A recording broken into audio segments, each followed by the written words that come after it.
African Film and TV Award nominations is being announced live on your Feel Good Breakfast show. So this morning on social media, we want to ask you, which are some of your favorite, in fact, which SAFTA nominees will you be rooting for in terms of which SA actors and films or soapies are you rooting for? So let us know in the comments section throughout this show. We'll be taking a look at some of that, and then hopefully we'll see if some of your predictions are correct. Yeah, I think we've got so many options when it comes to South African talent. I think everybody's going to be so excited to see who takes the crown. Unfortunately, it can only be one, but there are so many that do deserve it, but we'll find out more about that later in the show. But before we get into the good stuff, let's find out first up what's happening in the news with G. Thanks so much, team, and good morning again to you at home. Welcome as we broach our national news first. Airports Company South Africa said yesterday afternoon it had now lifted the suspension on Mango Airlines from using its airports due to outstanding debt. This followed negotiations between the two parties earlier in the day. The airline has made partial payment towards the sum it owes for landing fees, parking fees and passenger service charges. Mango has apologized to passengers for the flight interruptions and delays and said it would resume normal operations from today. Then the National Prosecuting Authority yesterday said a man accused of starting a fire on the slopes of Devil's Peak in Cape Town could not be linked to arson. Frederick Mangazo, a Tanzanian citizen, appeared in the Cape Town Magistrates Court yesterday and was granted bail of 500 rand. Mangazo was arrested on the 18th of April after a Devil's Peak resident reported seeing a group of men starting at least 3 separate fires on the mountain slopes. Earlier that day, a wildfire started at Rhodes Memorial and ravaged parts of UCT, as has been well documented. Now, on the international front, the World Bank yesterday granted $100 million for an emergency recovery project in northern Mozambique, where hundreds of thousands of people have been displaced by a jihadist insurgency. The funding forms part of a 3-year, $700 million project. The gas-rich Cabo Delgado province has been battered by a bloody jihadist insurgency since 2017, known locally as Al-Shabaab. President Filipe Nyusi, who attended the signing ceremony in Pemba, the provincial capital, said the agreement would help deal with a humanitarian catastrophe. Then Michael Collins, one of the 3 crew members of the first manned mission to the moon, Apollo 11 in 1969, has passed away at the age of 90. He passed away yesterday after a long battle with cancer. Collins had stayed in lunar orbit as his colleagues Neil Armstrong and Buzz Aldrin walked on the moon. As a result, he was commonly referred to as the forgotten astronaut. Aldrin, 91, is now the only surviving member of that mission. Now we bring it back home for drastic steps to protect against poachers in KwaZulu-Natal. The dehorning of rhino has been adopted as an effective tool in the fight to save the species from increasing poaching threats. And part of the population of white rhino at Esimvelo KZN Wildlife has of late been part of a mass dehorning operation, which will hopefully deter poachers from entering the area. Esimvelo KZN Wildlife is an operation funded and supported by the conservation NGO Wildlife Act. Has dehorned many of the white rhino in Spionkop Nature Reserve in KwaZulu-Natal, making it one of the largest rhino dehorning operations in the province. Dehorning has proven effective when used in small populations and in conjunction with a number of other initiatives, including strong law enforcement. Eric Mlaba, officer in charge of Spionkop Nature Reserve, said the threat to rhinos would always be there, but dehorning was one way to deter that threat. He said funding was desperately needed, and we quote, "These rhino will all need to be dehorned again in about 2 years' time. We're hugely appreciative of the contribution from Wildlife Act, without whose support this work would not be possible." We certainly wish them well in their efforts. That's where we leave the news headlines. Let's get into the sport.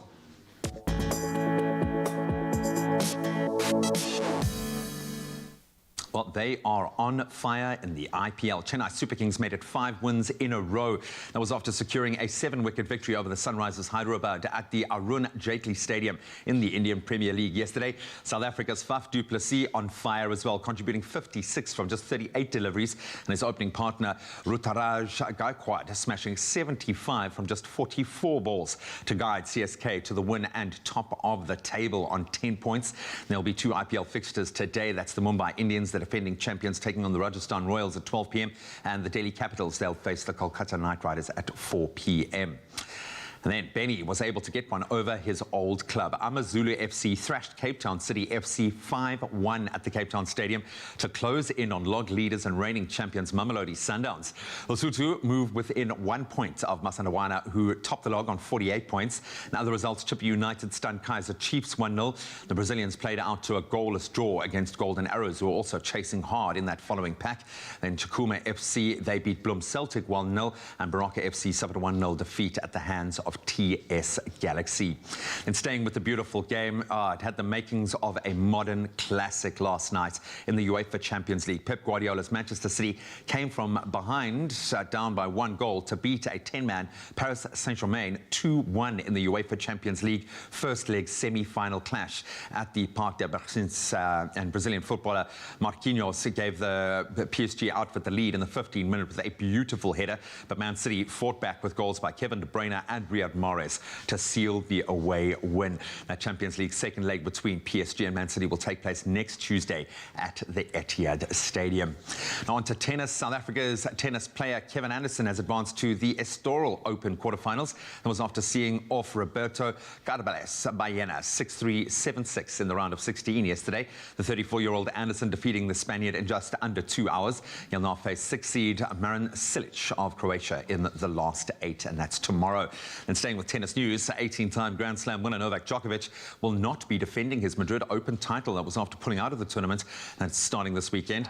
The 33-year-old Serb confirmed that he would not be able to take part in the Masters 1000 event.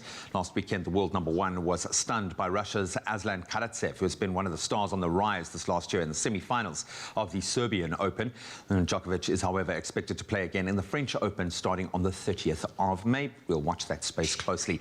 That's where we leave our sport for the first hour. Let's get a take on today through your beautiful sunrise pictures.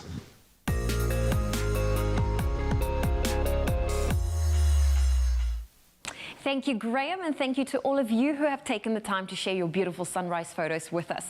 Now, we love seeing how you start your day, and we're going to start off this morning with Gail Damon's Lentwood with this picturesque silhouetted image of a sky filled with hues of pinks, blues, yellows, and orange. Janelle Stoffels shared this image of the early morning in her area, showing the sky scattered with wisps of clouds. Now, if you would like to see and share your beautiful photo with us, it's really simple. Just head on over to the Expresso Facebook page, and don't forget to also include your location so that we can give you a brief weather update for your area. And while we enjoy experiencing a sunrise from your parts of South Africa, we do have some international viewers tuning in on both YouTube and the Africa channel in the US. So this morning, we're reporting on the weather from San Antonio in Texas, the 7th largest city in the state. The area is subject to descending northern and cold fronts in the winter with cold to cool nights, typically seeing night lows at or near freezing, and it's warm and rainy in the spring and fall. Now, a flash flood warning has been issued for this area. Residents are urged to stay off the roads where possible. And then, as part of the battle against climate change, which has contributed to water shortages, widespread crop failure, and negatively affecting both commercial and subsistence farming in Stellenbosch, well, in fact, just farming in general, Stellenbosch University has established a school for climate studies. The school will conduct research, coordinate curricular development, and facilitate postgraduate training, advice, and consultancy, as well as technology transfer in the multiple fields of climate studies. This is the first school of its kind in SA. Prof. Eugene Kluter, Vice Rector, Research, Innovation and Postgraduate Studies, said SA was a major contributor to greenhouse gases on the African continent, and it had become essential to move towards a greener economy. The development of new undergraduate and postgraduate climate studies curricula has already commenced. He added, and I quote, "We believe every student who graduates from Stellenbosch should understand the importance of climate and know how to make decisions in their respective workplaces to mitigate climate change by moving towards a green economy." And that's the end of the quote. The school will officially be open in June. Well, that's where I leave your local news for now. Let's quickly look at your temperatures. If you're in Polokwane, expect a low of 12 and a high of 27. Mbombela, sunny with a high of 32. Pretoria, 14, 27. Johannesburg, 11, reaching a high of 24. Partly cloudy conditions in Mahikeng, 12, reaching a high of 28. Klerksdorp, 12, met een maximum van 28. Kimberley, 11, 23. Bloemfontein, 11, met een maximum van 23. If you're in Richards Bay today, a low of 20 with a high of 32 for today. Partly cloudy conditions in Pietermaritzburg, 14, reaching a high of 32. Partly cloudy in Durban, 18, 29. Mthatha, 12, with a high of 23. Rain is expected in East London, 14, with a high of 21. Wet conditions for Cradock, 9, reaching a high of 17. Gqeberha, a low of 13 and a high of 17. Also rainy conditions expected. George, 9, with a high of 16. Cape Town, 55% chance of rain with a high of 18. If you're in Worcester today, a low of 4 and a high of 18 can be expected. Sutherland, 2, reaching a cool 11 as a high, and Uppington, a low of 9 and a high of 22 degrees Celsius for today. That's where I leave your weather. Another update coming your way shortly after 7. Thank you so much, Zoe, for that weather. And of course, sticking to the weather and the theme of weather, it is so important to see the changes that are going on, and especially when we're talking about climate change. Now, to other negative environmental impacts that do go on, sustainable living is by far the best way for us to actively try and reduce our carbon footprint. And I'm glad that it's now active. I know Yes. that from the world And not leaders just down. talk as well. Exactly. It is happening. And this is undoubtedly at the top of Nespresso's priority list. We've covered that on the show so many times. They've already done a huge amount to ensure that every cup you drink is sustainable, from the farming processes to the manufacturing and to your home. And right now, Rhino is going to show us just how easy recycling using these capsules really can be. So well done, buddy.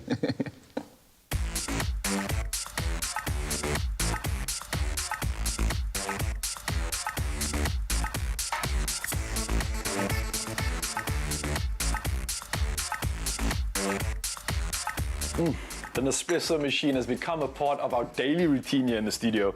And another thing that's become a part of our routine is recycling used capsules. And of course, me being nature boy, I'm always the one to do it, but it's really so simple. So I don't actually mind. All you got to do is pop your used capsules into the recycling bin, and then of course, straight after that, drop it off at your nearest boutique or branch.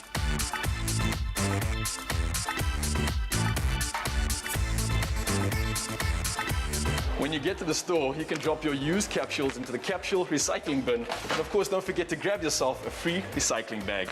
And seeing that I'm a member of the Nespresso Club, I'm gonna go enjoy some coffee.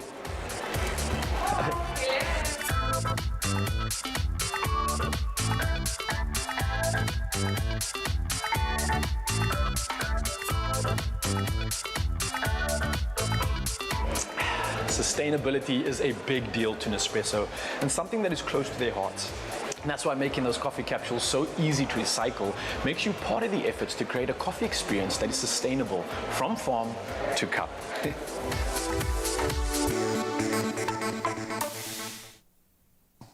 It's so pretty. Yeah. I've got to get to that store, but the pain I go through trying to select which capsules. What am I going to choose today? I know too much, man. You know, some interesting facts here, because we've obviously had the opportunity to really get to know the team and the lengths that they go to with each and every farmer. But in their processes, can you believe the machines they are built to last 7,500 cups of coffee? I'm the one person who puts that to the test, I guarantee you.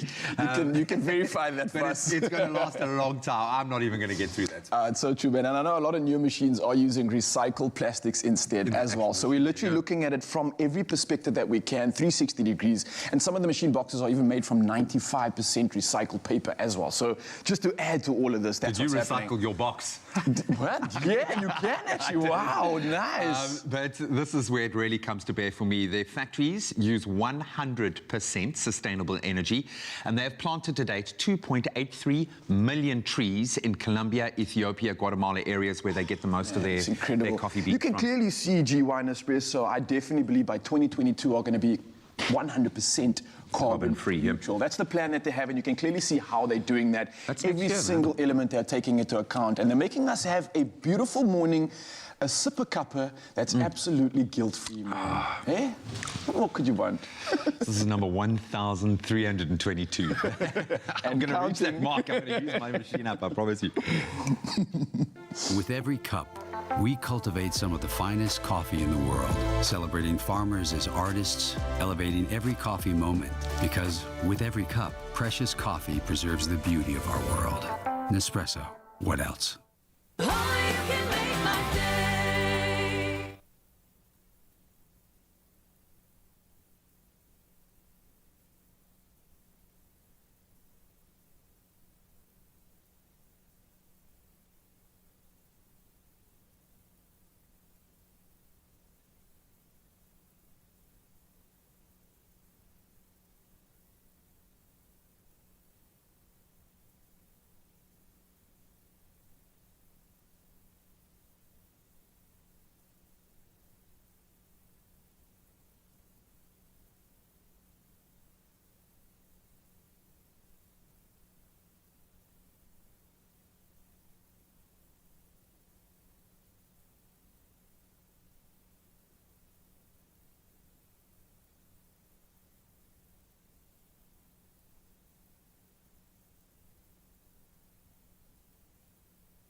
You?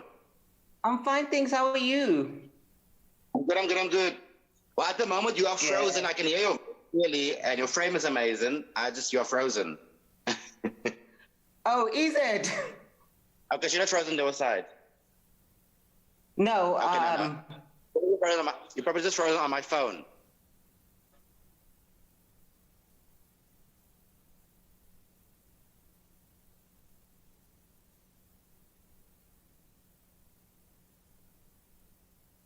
It's my feel-good breakfast show. Welcome back. You are live with Expresso on a very, very special day today as we lead the wave of the 15th SAFTA nominations right here on S3. It's time to open up to the best achievements in South African film and television, and we're going to kickstart our nominations this morning with these categories. We're going to start with makeup and hairstyling in a TV soap or telenovela, best achievement in art direction in a TV soap or telenovela, and the big one, the best TV soap. Take a look. The nominees for Best Achievement in Makeup and Hairstyling in a TV soap or telenovela are Jenny Sprawson for Legacy, Slindile Zaza for Durban Jen, and LZ van der Schyff for Sevendelaan. The nominees for Best Achievement in Art Direction for a TV soap or telenovela are Amanda Skoltz for Legacy, Marna Hiernes for Litapo, and Barbara Siane for Durban Jen. The nominees for Best TV Soap are Sevendelaan, Donnie Orendahl Productions, Rhythm City, Quizzical Pictures, and Scandal, Oka Media.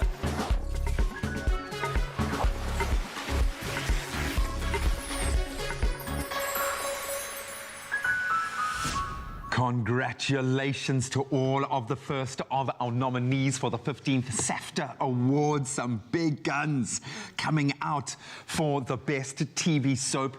Stay tuned. We're going to bring you a whole lot more of those nominations in various categories. And of course, the main event will be going down on the 22nd of May. But we'll keep you posted. Stick around. We're going to be chatting to some of those nominees this morning.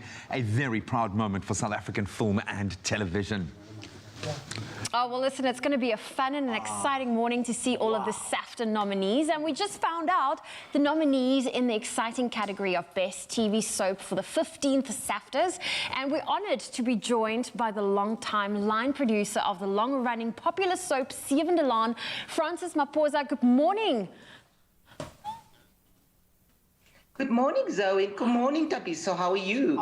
So good. But you are probably vibrating at a higher frequency this morning. Congratulations on your nomination. How does it feel to be nominated in this fantastic category, the category for Best Oh, I TV am so excited, and I can...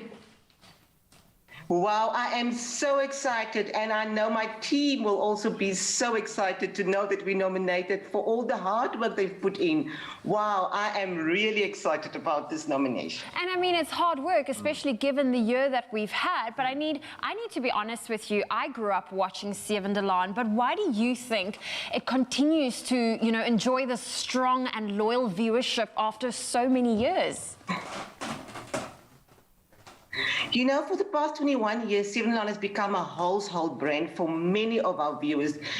It just means different things to different people. It solidifies family, friendship, and it's truly South African. Our viewers love good drama and the content that we create they can relate to. They love following their favorite actors and characters and seeing them grow on television. And I think that's why we still have the following that we're currently having. Well, you've been with the Sewende Laan family for many years. 13 years you've been the show's line producer. What are some of the elements of production that, the public isn't aware of that really do make the show that magical show that it is?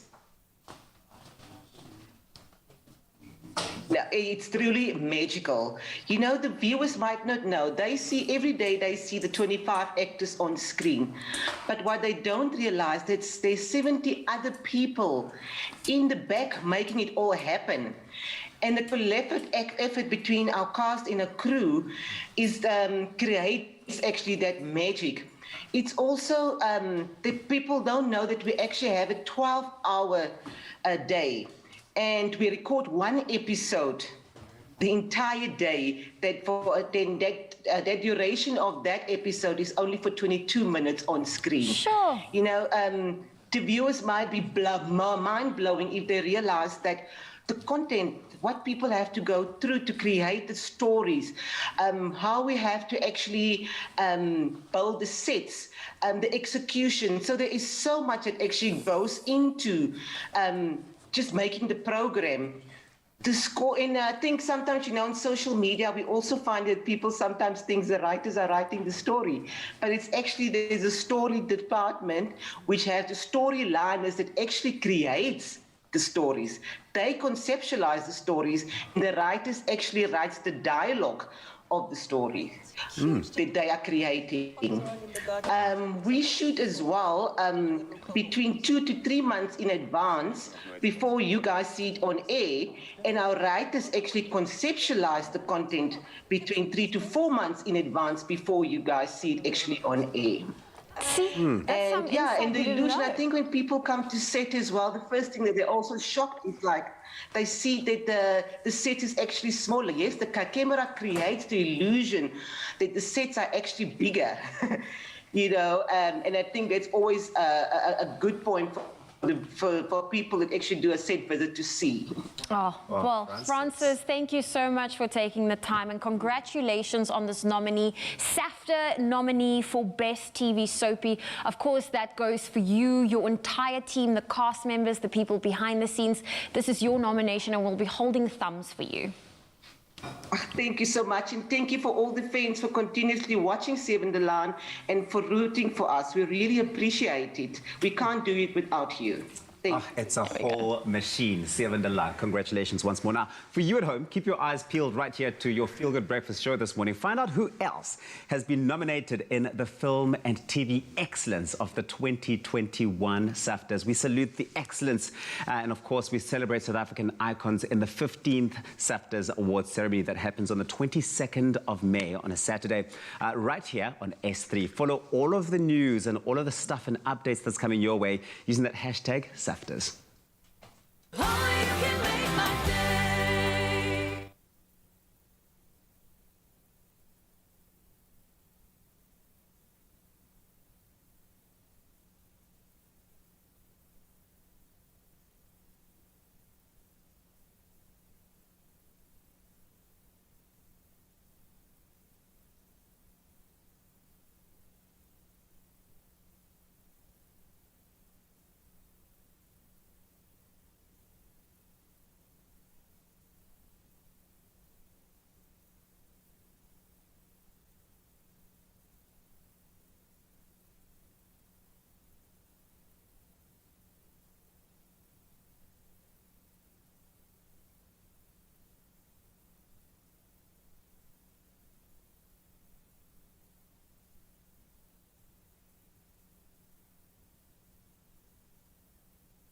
Welcome back, you beautiful souls. It's a special time coming, of course. We're talking about a special, special lady in our lives. Now, she's a woman, she's a daughter, she is a wife, she's a sister, she's an aunt, she is a gogo. She is mom. And I know that that word means a lot to so many of us, and at the heart of every home and the center of our world. Now, Woolies have asked employees to create special messages for their moms, because reading or hearing how much you mean to someone is so often the best gift that you can get. So, take a look at this. Dear Mum. Hi, Oma. Gogo. Thank you so much for being with me through this whole process of becoming a mom. Ngiyakuthanda, Mama. I remember asking what the secret to your green thumb is. You simply said, if you love something, you'll treat it with care and patience. Happy Mother's Day. I love you. I love you. Thank you for always being the Mbokoto that you are.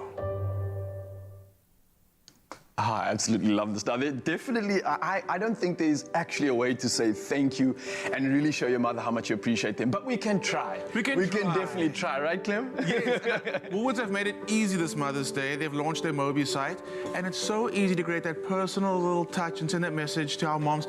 And it's amazing how the smallest little things we say or do, they just appreciate so much. So I went onto the Mobi site. Okay. All I have to do is scan the QR code on your camera app. It like automatically. Wow, look at that technology. Boom, just like that. You go and select the language that you want to create your card in, and then you can select the different categories. As you can see, the little ones over here, or you can go straight ahead and write your personal little message. Technology is amazing. So there's thank yous, there's nostalgia moments, there's memories you can talk about as well. And the memories are the tear jerkers. Yeah. In grade 1, and then the tears will start flowing. So you write your own little message, select the little categories like I said, and you can see there, look at that, that's my mom, Mama. And they just made it so easy this year for you to create a little message. You can see a little right message coming up there, my little message that I wrote. And you can download the message to your phone, so it means you can WhatsApp it to your mom, or you can email it directly to her, which I think is really amazing. That is cool. And by downloading it, you can also then print it out if you'd like, which I think is really cool. But you know, moms, they like the little bits of nostalgia, so you know that she'll keep that on her phone forever. Oh yeah, oh yeah. What I also like is the fact that you can select your background, which I think is really cool. That's just that's that personal little touch to make it seem like a little more special. So this is gonna actually make it look like I actually put effort into this. It's like quality, not that like basic white page with some ink written on it. Some spaghetti that you've like written out words. Actually, spaghetti cards, eh? Just saying, they're really cool. Oh, really? But like you said, it adds a little personal touch, makes it seem a little more special. And this is a QR code. So all you have to do is open your camera app, scan it, and it takes you straight to the Mobi site. It's never been easier to write that little message, that little something special for mom this Mother's Day. I absolutely love this, man. Well, sticking to the theme of Mother's Day, I think let me take this opportunity and speak to my mom. So I actually prepared something. I think this is the perfect time to show it. So, Mom, if you are watching, this one is for you, of course. Hello, Mother. This is your son. March in the office. I just wanted to wish you a happy Mother's Day, Mom. Thank you so much for everything, the love, the sacrifices that you've made along the way, and the opportunities that you've given me to become the man that I am. Without you, it would not be so. So thank you, and I hope you have a beautiful day. Love you. That's beautiful. Oh my God. This is probably one of the hardest things to do. I can be on a camera, I can dance, anything, but being real with my mom, the tear jerks for real, man. And she's the woman that's honestly done so much. She's sacrificed so much for me to get me to the point that I am today.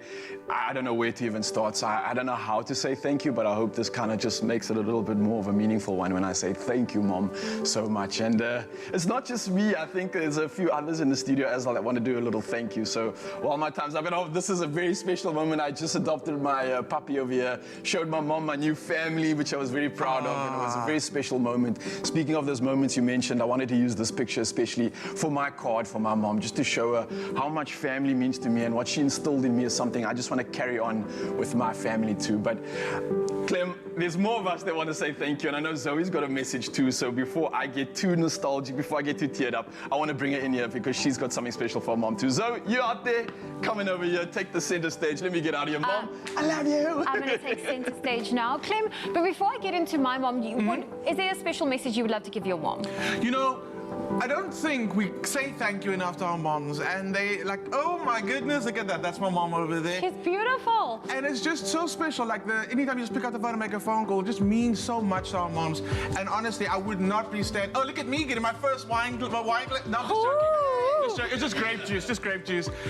Just honestly, the sacrifices are immense, and we honestly cannot say thank you enough. I would not be standing here, not just in the literal sense, but being here today and achieving so much that I have. Without her sacrifices, it would not be possible. I know, it's beautiful. So obviously, I also have a special message for my mom. She's like one of my best friends. I sometimes don't even call her mom. I call her Ma or Fredelina. I actually call her on her first name every now and then.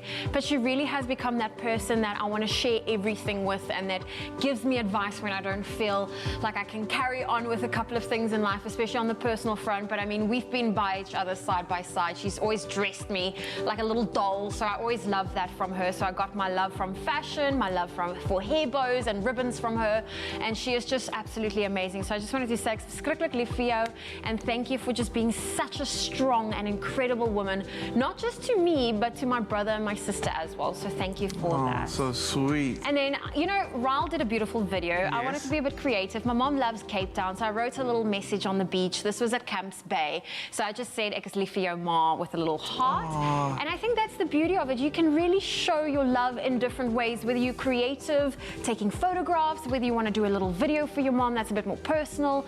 You just shared it and made a beautiful card for her. So there's so many great ways. So easy this year for Mother's Day. And you know what? At the end of the show, I'm going to phone my mom immediately to be like, I love you so much. Thank you for everything you do. And I think you should too, Zoe. I will. You know, it's quite funny. My mom needs to know, like, which days are you on next show? And then I tell her, and then she always watches. She always watches. But remember to tell the mom in your life how much you love her and how much she means to you with a special message this Mother's Day. Now, to make it extra special, we are also giving away 5 1,000 Rand Woolies gift cards. Now, tune in tomorrow to find out how to stand a chance to win yourself one of those amazing gift cards. Yeah, Mom. I love you. I love you. Thank you for always being the mbokoto that you are. It honestly is one of my favorite times of the year, where we get to say, dear mom, and show our moms just how much we love them, how much we appreciate them.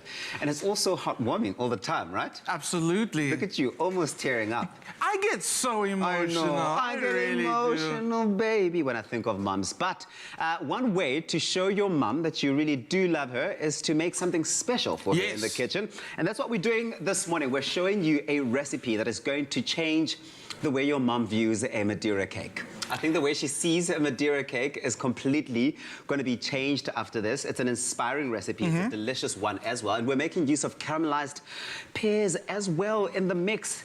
Chef Clem, let's not waste any more time. What is this about? I don't think it's just a saying where people say that the kitchen is the heart of a home. Yeah. I also feel like that's where you create the most memories growing up in the kitchen. Not just for me, I honestly believe it's for everybody out there. Absolutely. And my mother was my first ever teacher.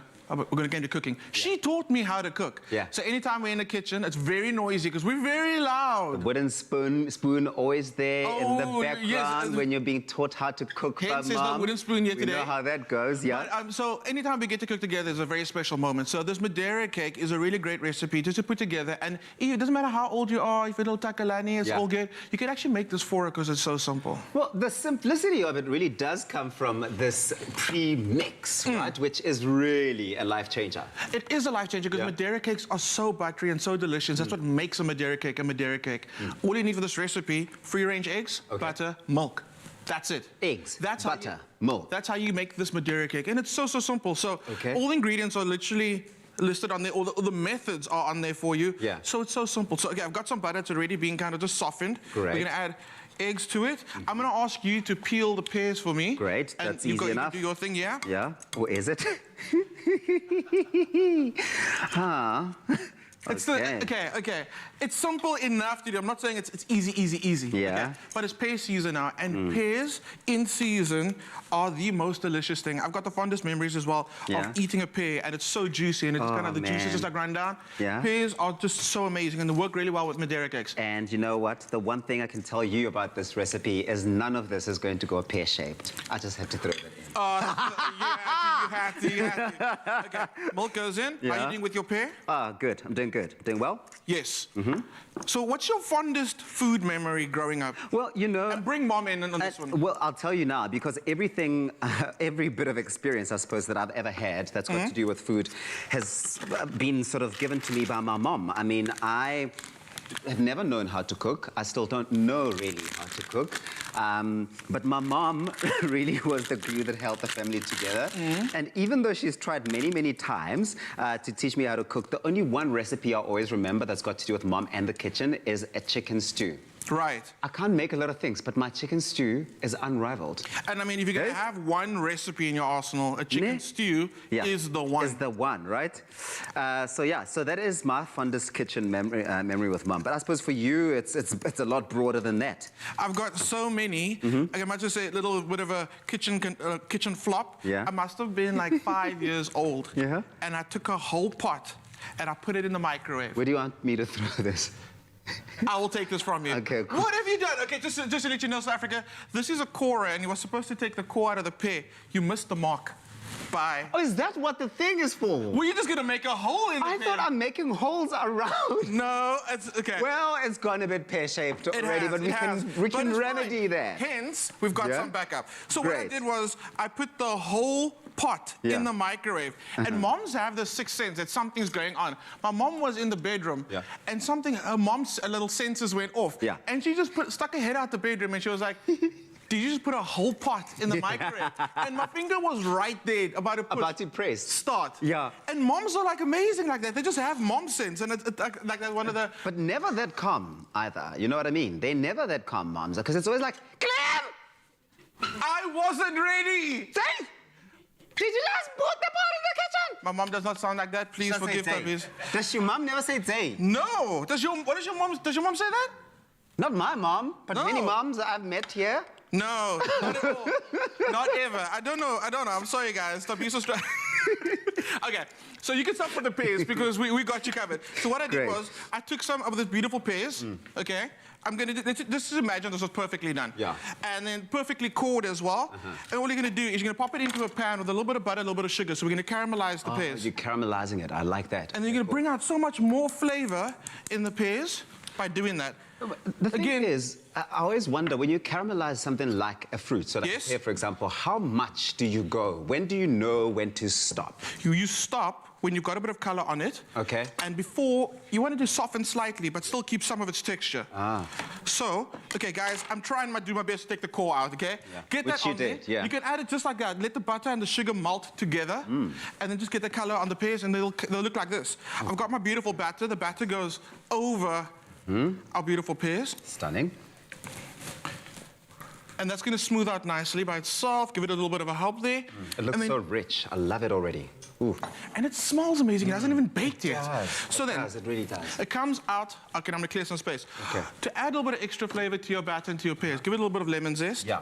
Brings out the flavor of the fruit as well. Great. Okay. Then it comes out of the oven looking amazing. Like that. Like this. That looks so juicy. Would that be the right word? So moist. It's just like the right amount of, just from looking at it, of goodness. Of goodness, okay. Right? So now you can dress it up more. You can see when we turn the cake upside down, all those pears you put at the bottom are now at the top. Yes. So now you can kind of make it your own. You can add a few extra bit of pears to the top. Give it some life, decorate it. Well, listen, we've made this super, super easy for you. In fact, the people at Woolworths have made this really easy for you. If you want to follow this recipe, it's easy, but it's also hugely impressive. Go on to www.woolworths.co.za. They've got the recipe there with all of the ingredients. And when I say all of the ingredients, I'm talking about the 3 ingredients you're going to need to bring it to life. But in case you missed any of the steps involved, and Clem, that looks absolutely stunning, please watch this quick recap.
Dear Mum. I love you. I love you. Thank you for always being the Mbokodo that you are.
It's my feel-good breakfast show.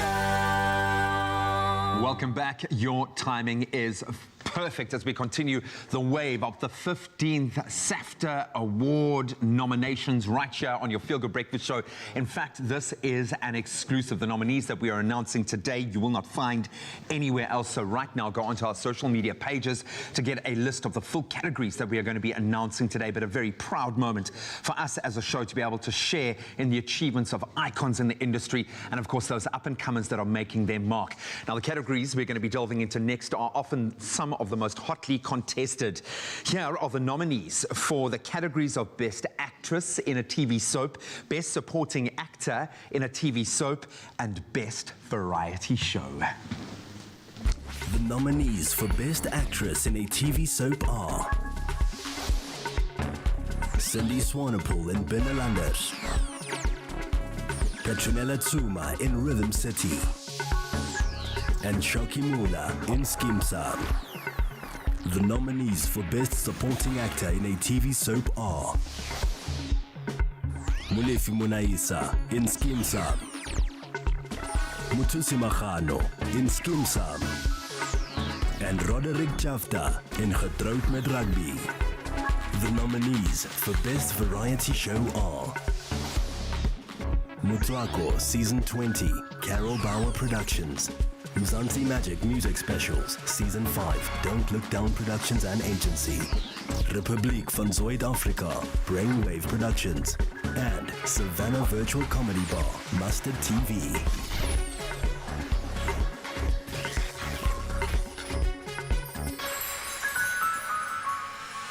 Oh my word, Karen, well done. Congratulations to all of the nominees. Skim Sam coming in with a charge. Incredible nominees, all thoroughly deserved.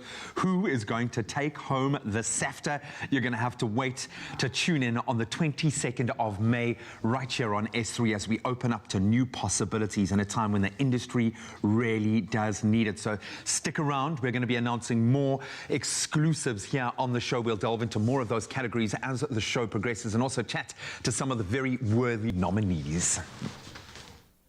Oh, well, there we go. Listen, congratulations to the nominees. And I mean, what a thrilling morning it's been so far. And as we've just found out, the nominees in the category of Best Variety Show in the 15th SAFTA Awards. And now joining us via phone call to share their excitement at being nominated is the senior content producer at Motswako, Tato Malabane. Good morning. Morning, Tato. Congratulations. How does it feel knowing that you guys have been nominated this year, but also in the past you have won a Golden Horn in the past for Best Talk Show? It never gets old. Since 1999, I think Maynard just been created at the table for the country, and we recognize it as really amazing. Wow. I love the fact that we're getting so excited for all this magic. But now, we're talking about a show that has stood the test of time. Now, Motswako definitely has to be one of them that has done that. But what do you think is the reason behind why it's been such a long-standing program on the SABC2 channel? I think the authenticity and the relatability of the show for women so online. The executive producer for our consistent in teaching that every woman is Well, it seems like we're having some sound issues there, Tato. We apologize for the technical difficulties, but congratulations once again on your SAFTA nomination for Motswako. Of course, very proud of Sachaba G, also the host of the show, which viewers absolutely love. Now, keep your eyes peeled on Expresso this morning to find out who else has been nominated in the Film and TV Excellence for the 2021 SAFTAs. And we also salute the excellence of celebrated South African icons, and that's in the 15th SAFTAs award ceremony that will be taking place on Saturday, the 22nd of May, right here on S3. But make sure you follow all of the news and all of the action and use that hashtag SAFTAs.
It's my feel-good breakfast show.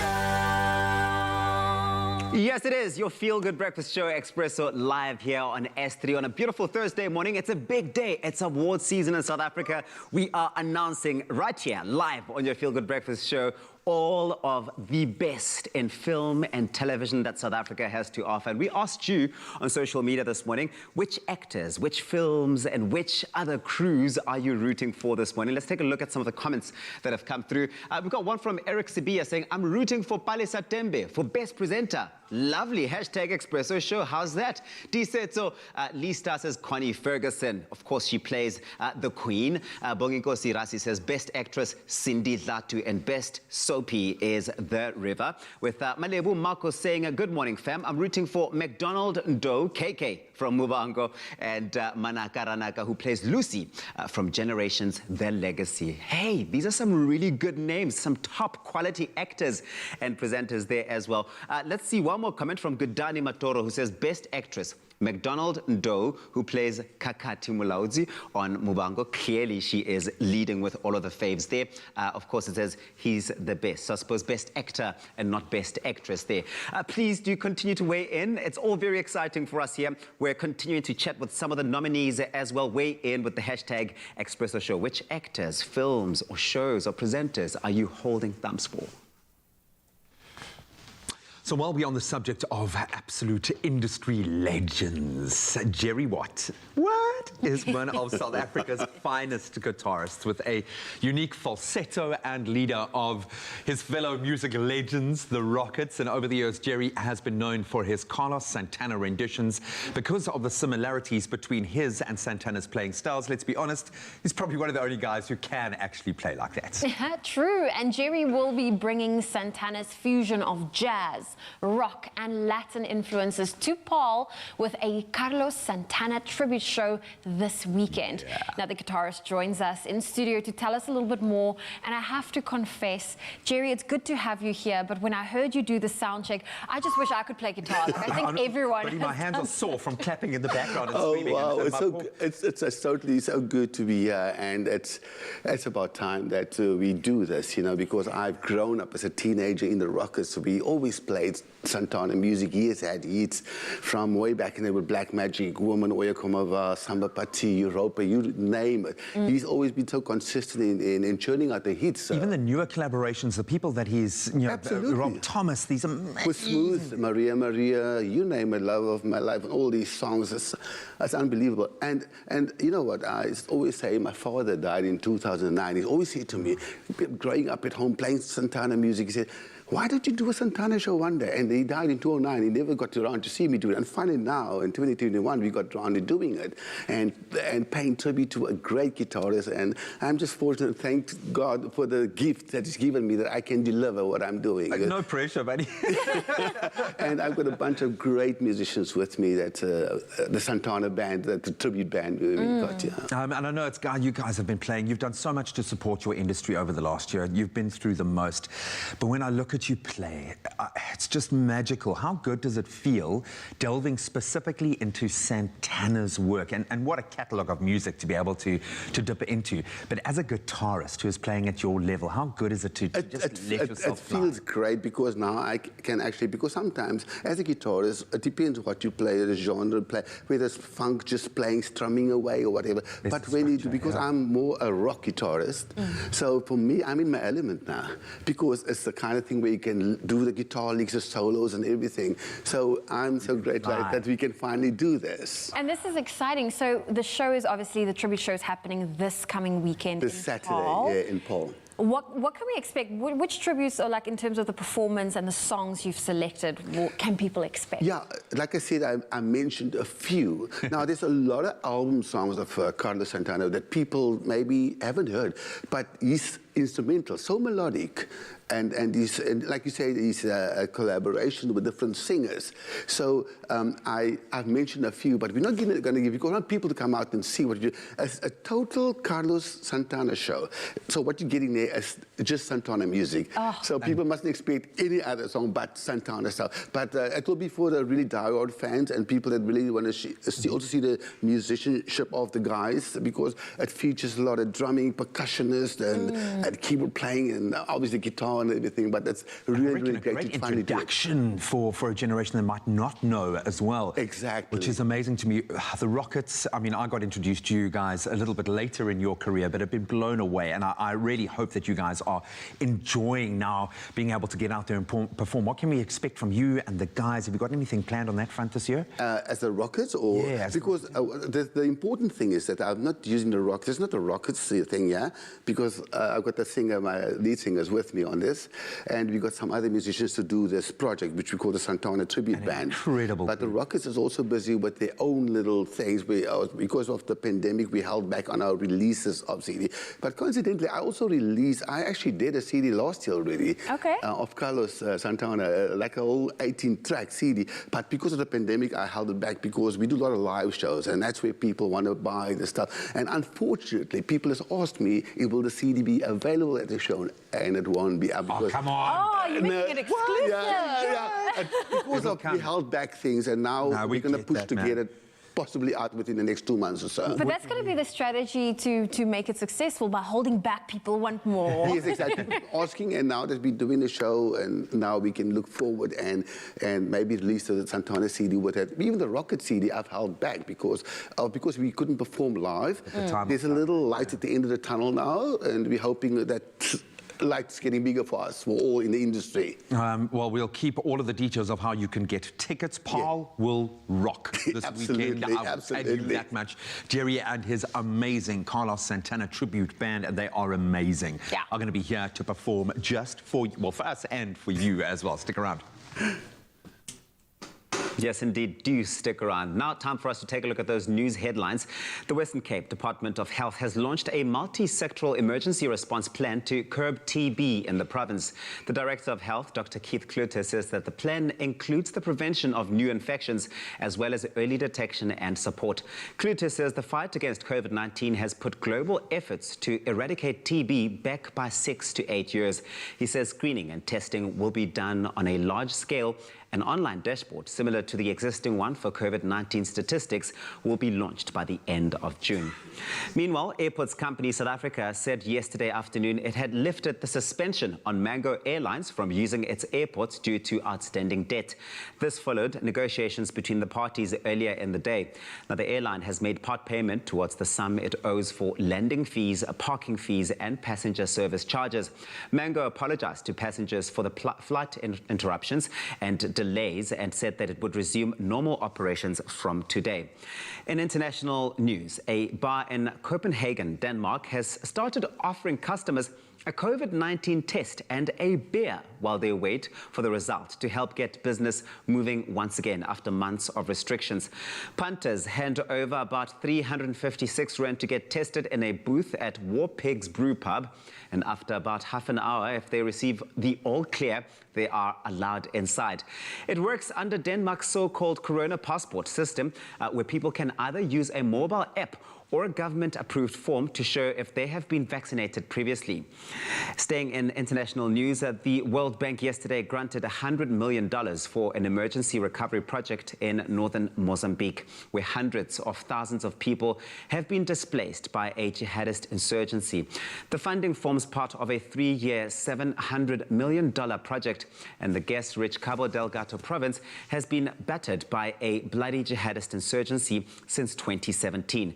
Known locally as Al-Shabaab. Now, President Philippe Nyusi, who attended the signing ceremony in Pemba, the provincial capital, said that the agreement would help deal with a humanitarian catastrophe. And now for some news from the world of entertainment. Britain's Prince Harry and his wife, Meghan Markle, will co-chair a fundraising concert urging more vaccinations, which will air on the 8th of May. Along with US President Joe Biden and First Lady Jill Biden, Vice President Kamala Harris, French President Emmanuel Macron and Canadian Prime Minister Justin Trudeau will also appear at Vax Live. Now, the concert to reunite the world, performers will include J-Lo, Eddie Vedder, J Balvin, Hair as well. The event, of course, the audience of that event will be comprising mainly of, or rather fully vaccinated frontline and essential workers. Put on by Global Citizen, an international advocacy organization. The campaign is pushing business to donate dollars for doses and for G7 governments to share excess vaccines. It also urges pharmaceutical companies to make vaccines more available at not-for-profit prices. Now, the concert will be pre-recorded on Sunday in LA and will stream on YouTube along with American TV networks ABC and CBS on Sunday at 8 p.m. It will also air internationally on Brazil's Globo, Colombia's Caracol, and SABC in South Africa, as well as MultiChoice in Africa. That's where we leave it for now. Here's Graham with a look at what's happening in sports.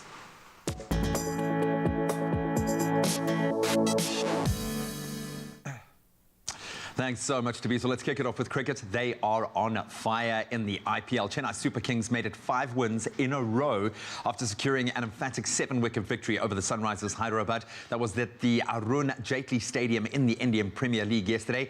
He's also on fire. South Africa's Faf du Plessis contributing 56 from just 38 deliveries. And his opening partner, Ruturaj Gaikwad, smashing 75 from only 44 deliveries to help guide CSK to the win and top of the standings, now on 10 points. And there'll be 2 IPL fixtures today as the defending champions, the Mumbai Indians, take on the Rajasthan Royals. That's the afternoon game at 12. And then the Delhi Capitals face the Kolkata Knight Riders in the later game at 4 p.m. Albania's got one over on his former team and done it in style. AmaZulu FC thrashed Cape Town City FC 5-1 at the Cape Town Stadium to close in on log leaders and reigning champions Mamelodi Sundowns. So Usutu now moving within just 1 point of Masandawana, who top the log on 48 points at the moment. And other results, Chippa United stunned Kaizer Chiefs 1-0. And the Brazilians themselves played out to a goalless draw, definitely dropped opportunity against Golden Arrows, still in that chasing pack. Jakuma, they got a much-needed win against Bloem Celtic, a 1-0 win there. And Baraka FC suffered a 1-0 defeat at the hands of TS Galaxy. Then onto the global stage. Pep Guardiola's Manchester City came from being a goal down to beat a 10-man Paris Saint-Germain 2-1 in the UEFA Champions League first leg semi-final clash at the Parc des Princes. And it was the makings of a modern classic as Brazilian footballer Marquinhos gave PSG the lead in the 15th minute with a beautiful header off a set piece. But Man City fought back with goals by Kevin De Bruyne and Riyad Mahrez to seal the away win. And the Champions League second day clash between PSG and Man City will take place next Tuesday, and that's at the Etihad. Now on to tennis news. South African tennis star Kevin Anderson has advanced to the Estoril Open quarterfinals. That was after seeing off Roberto Carbales Baena 6-3, 7-6 in the round of 16 yesterday. The 34-year-old Anderson defeated the Spaniard in just under 2 hours, and he will now face the 6th seed Marin Cilic of Croatia in the last 8, and that's tomorrow. And staying with tennis news, finally, 18-time Grand Slam winner Novak Djokovic will not be defending his Madrid Open title. Now, after pulling out of the tournament starting this coming weekend, the 33-year-old Serb confirmed that he would be able to take part in the Masters 1000 event. Last weekend, the world number 1 was stunned by Russia's Aslan Karatsev, of course, a star on the rise over the last year, and that was in the semi-finals of the Serbian Open. Djokovic is, however, expected to play in the French Open starting on May the 30th, probably his focus for now. And that's where we leave our sport. Let's delve into the weather and take a look at some of your beautiful sunrise pictures.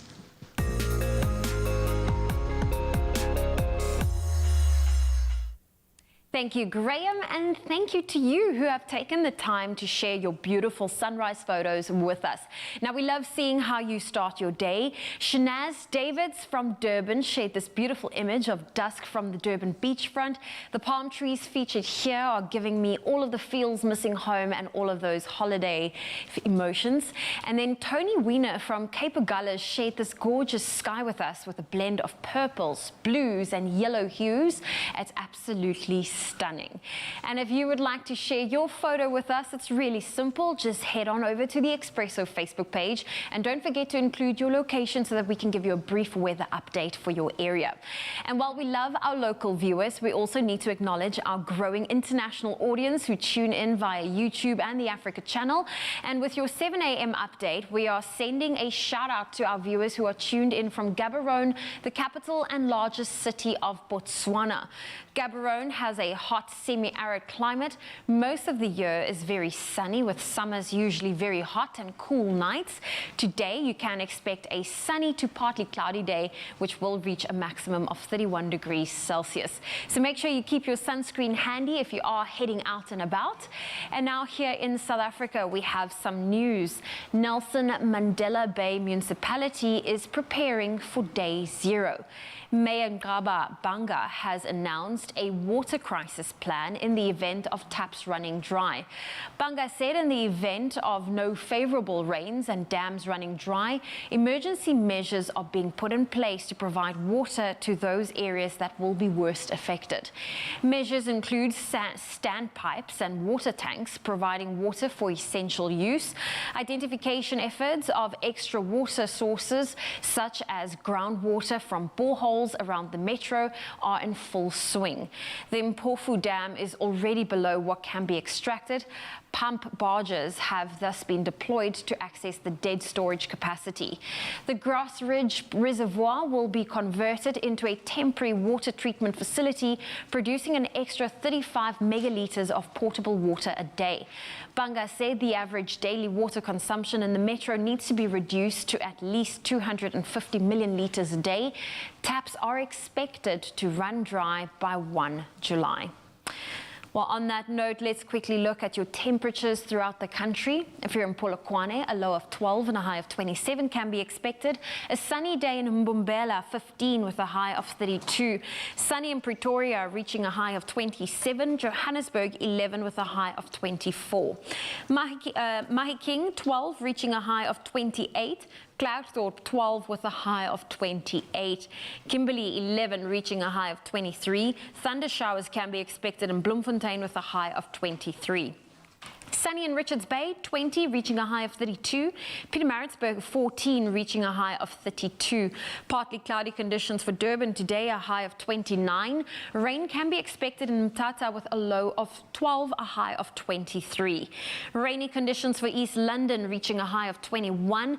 Wet conditions in Cradock, 9 with a high of 17. Gqeberha, also rainy conditions, a low of 13, a high of 17. 62% chance of precipitation for George with a high of 16.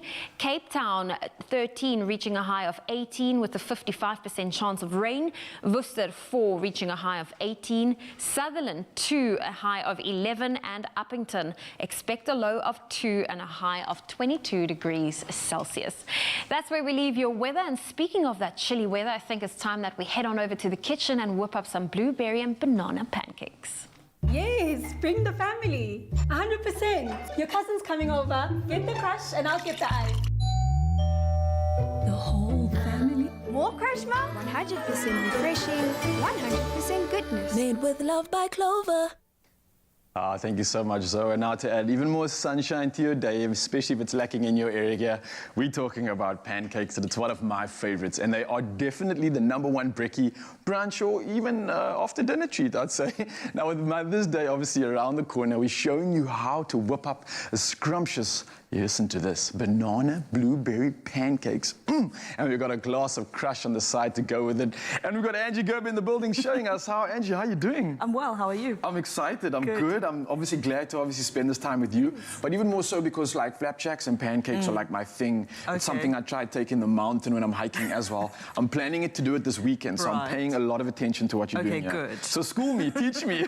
Right, okay, so these are super duper healthy pancakes. Okay, nice. So it's really just fruit and eggs, gluten-free, flour-free, all of that. Nice. If you want them a little bit more substantial, I've just got the pan on, just move that off. By the way, I love that pan. Is that like a special pancake? The most adorable pan That is ever. awesome. Right? Yeah, so this has got, if you want more substance, you can add some oats or some flaxseed, which would be quite nice. Yeah, that would be an extra good carb load. The flaxseed's got a good omegas in as well. Absolutely. I like what you're adding. I like nice. the flaxseed as well, just for the bit of flavour. Yes. So it's super simple, super easy, and super healthy. So we've got a banana, and the ripe, you want a nice ripe banana. The ones that are going like really soft and brown is actually the best, yeah. Okay. So and then, potentially if it's a little bit old and you don't want to eat it, it's time to make a flapjack out of it, or a pancake. You can make smoothies, like pancakes. That. Yeah, forget banana bread. We've done banana bread over and over, so we'll do this instead. Cool. Okay, so we're mashing the banana, and I find a fork is actually just the easiest thing to use.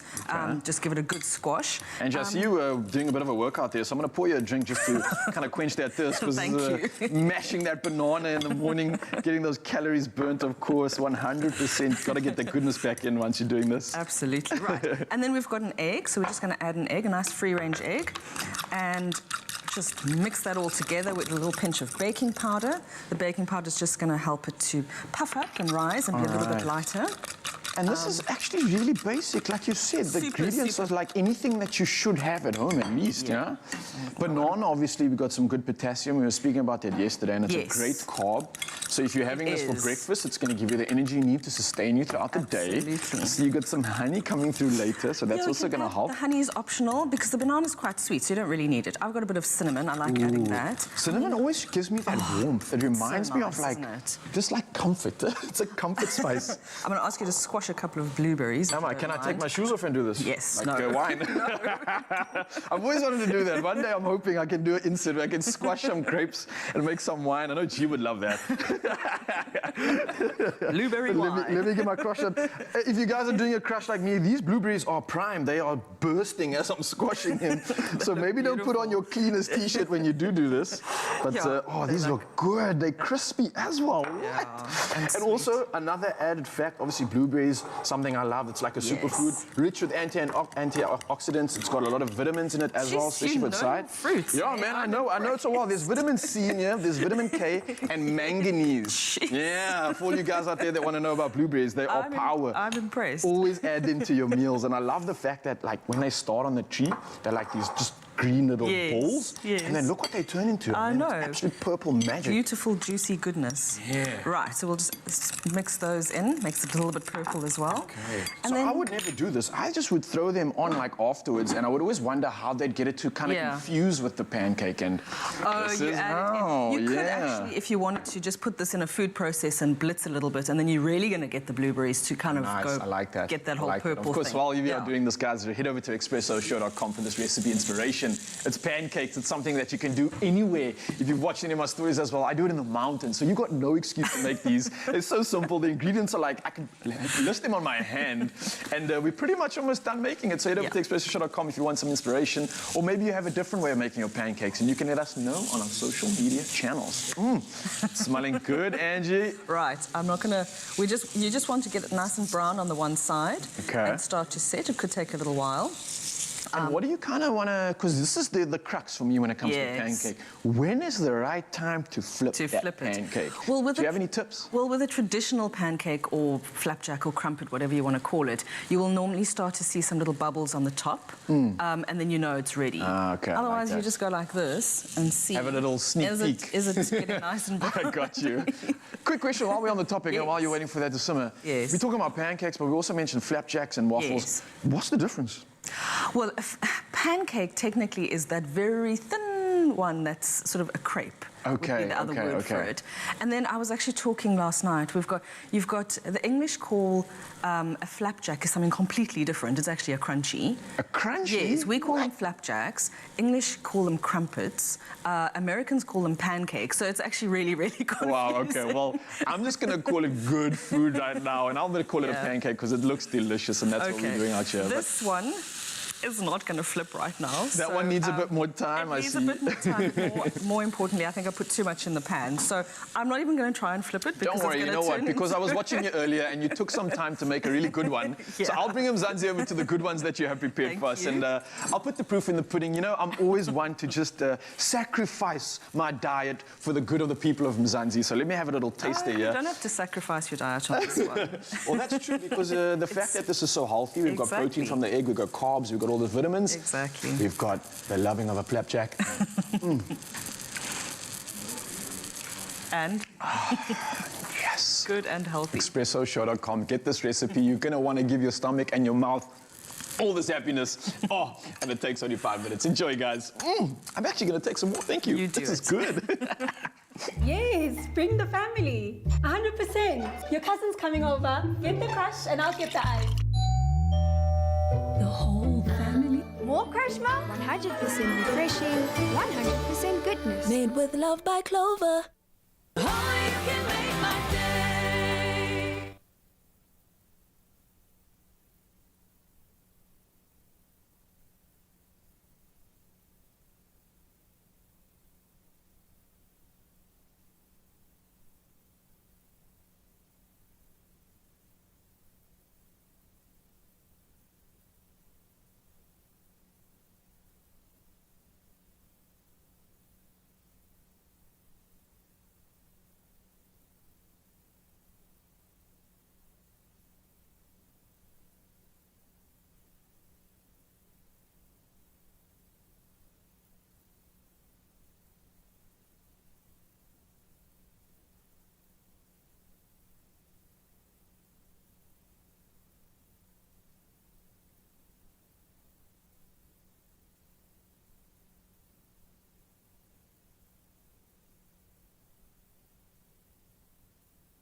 Welcome back. You're live with Expresso. I am buzzing this morning. Why? Because we are continuing the wave of the 15th SAFTA nominations announcements with exclusives right here on your Feel Good Breakfast Show. Do something for me right now. Get onto Twitter right now, search hashtag SAFTAs and take a look at the action. Get a take on who people are loving, who people want to see being recognized. There are two things in this industry that mean the most to us. One is getting, yes, the nod from your contemporaries, your fellow kind of people making production and in the industry itself. That is amazing. But getting the validation of your fans and your viewers, that is the most amazing feeling in the world. So get on there, show your love for all those that have been nominated and suggest who you would like to see winning the honors at the 15th edition of the SAFTAs. And while you're at it, you can go onto our social media pages and check out which of the categories we are going to be announcing throughout the show. It's an exclusive. You can see it first here on S3. And right now we're going to continue with those categories for Best Children's Program, Best Factual Program, that one's going to be a big one, and this one is always a heavy hitter, Best Competition Reality Show. The nominees for Best Children's Program are Big Breakfast, Urban Brew Studios, Hectic on 3, Heritage Day, Oguhle Media, Kids Safari Madagascar, Lion Mountain Media, Takalani Sesame Season 11, Oka Media, and YoTV Live Trending Tuesday, Urban Brew Studios. The nominees for Best Factual Program are Beyond Season 1, Deaf Empire Studios, Megabura, Kaki Productions, Now or Never, Toguta Productions, Speak Out, Aviwe Business Development Services, and The Devi Show, ETV. The nominees for Best Competition Reality Show are Celebrity Mystery Box, Bright Fire Pictures, The Tastemaster SA, Cordova Productions, and Tropica Island of Treasure, Curacao, Cordova Productions.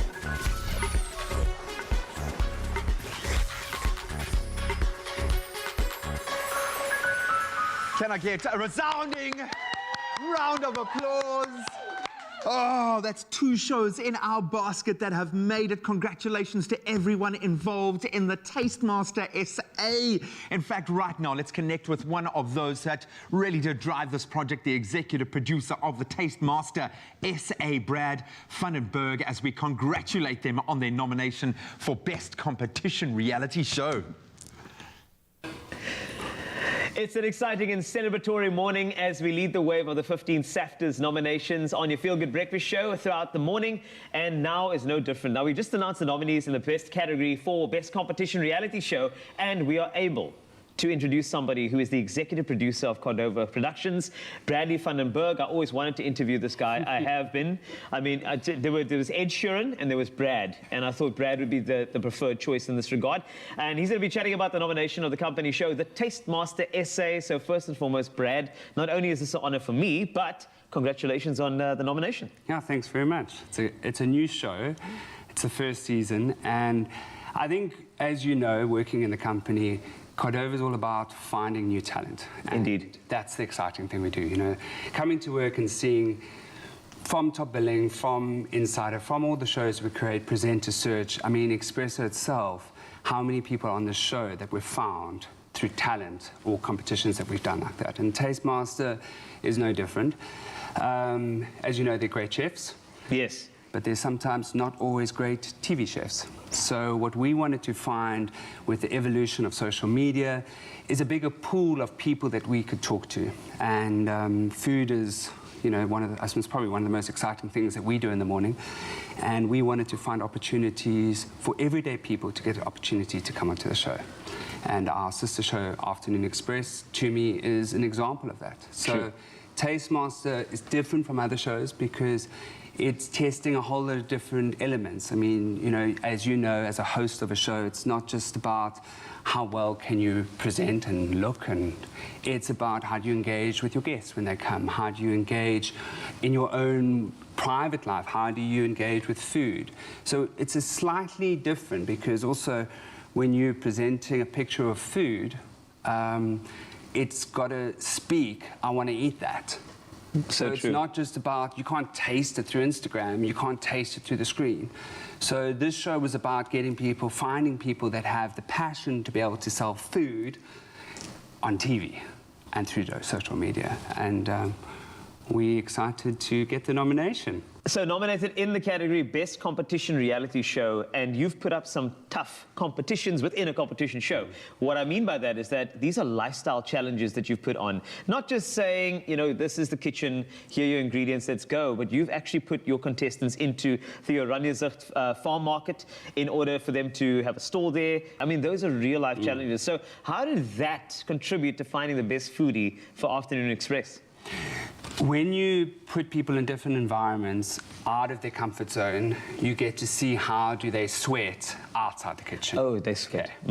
So, you know, you go to the running market, you've got a challenge, and that was a very interesting one because you had real people tasting the food. And of course, the more they engage with the public, we weren't just looking at how they were making the food, were they taking direction from what the guest judges were saying. So we, in that particular insert, had Abigail O'Donoghue, who's a regular on the show, and she said to the one contestant, and this is an interesting one because he has a food truck show, he said, be careful, I'm worried that your meat is going to be tough. And he didn't take her direction on that. And that was a very important one because at the end, when the judging came, people quoted to say the meat was tough. And that was a cliffhanger for the series. So we put them in many different real-life situations. So they went to the Netbank Golf Challenge. That was a real Netbank Golf Challenge where people were actually paying money to eat the food. So they were not only getting to engage with the public, but the public were then, quote, judging on the food. So it was in real time, and they had a certain time to make it. When you cook on the show, there's no point in making food that people are never going to make. We want people to say, wow, I'm going to go now, I'm going to go make that. And I think the most satisfying moment was walking into the Eat Out Awards, where Gregory was one of the hosts, and of course, the year before, Chef of the Year as one of our judges. And he brought in Tastemaster as part of the production. And I think that's what the exciting thing about sort of mixed mediums, is that here you have a sort of very formal event, you have a TV show, you have digital, and it all came together. And what they had to do, obviously the challenge, they had to make one of the dishes inspired by what they ate that night. So, you know, it's good to create suspense, it's good to put them on edge. And like whenever you walk into the streets, you are always an advert to Expresso and to your radio show. You're never coal wasty. And we wanted them to remember that. And it's real life sort of, that's the difference when you're doing reality shows, is that you're creating a public persona. Absolutely. And I'm glad that you've done that and actually touched on that, because it is that humility of serving an audience whenever you are on screen, and more importantly, when you are doing your thing, like with Tastemaster. The pressure that comes with it, it's actually good pressure. It constructs this great thing in you, and you can push forward into the future and become better and better at it. So that's why I love the show. That's actually why it's nominated, to be honest with you.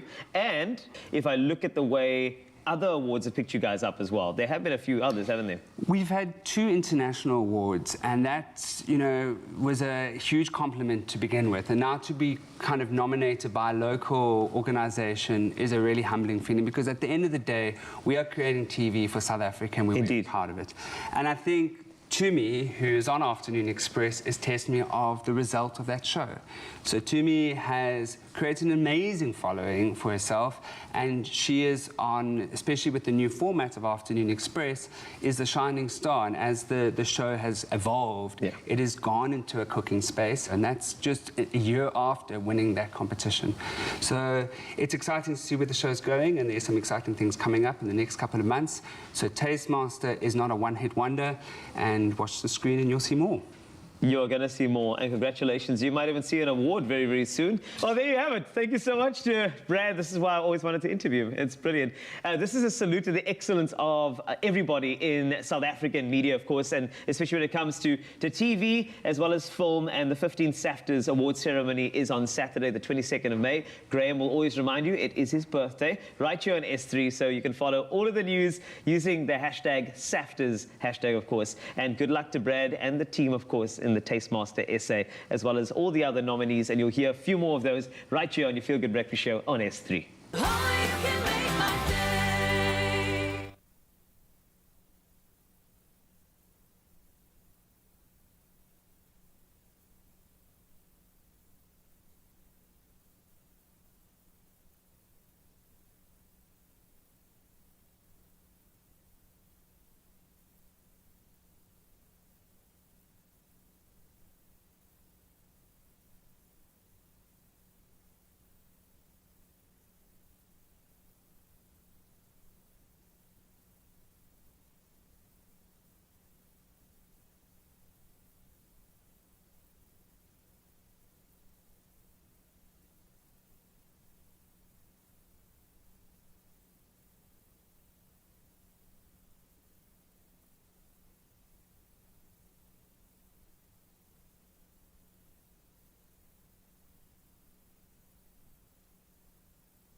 welcome back to it. Your feel-good breakfast show. It's Expresso here on S3. Now, the SAFTA Best Competition Reality Show nomination conversation continues because right now we're being joined by the Tropica Marketing Manager, Miantha Roo. Miantha, good morning. Good morning, everyone. Morning, and a huge congratulations from us here in the studio. What an incredible nomination for Tropica Island of Treasure, Curacao. How are you feeling? Well, I really feel overwhelmed. This is the 9th season that we did of Island of Treasure, and I think it's one of our best. So it's no surprise that we've been nominated, but it's been long waiting. After 9 seasons, I think we definitely deserve this, and the show is world-class, so it's very applicable. Well, there's no doubt about it, Miantha, because Tropica Island of Treasure seemingly is very much loved by its SABC3 viewers. What sets the series apart from any other competition reality shows that we're seeing out there? I think the main thing that sets it apart, firstly, is that we've taken ordinary South Africans who are Tropica consumers. They're everyday people. We've taken the top celebrities in South Africa and we've paired them together. And, you know, that's something very unique where ordinary South Africans get to be with their mentors, people who they look up to, and they get to compete with each other, get to know each other on a different level. And should they win, they get to share a prize worth 1 million rand. So that really is something that sets it apart in terms of the type of show. And then other than that, you know, really the show is shot overseas, as you know, and the production quality of it is really world class.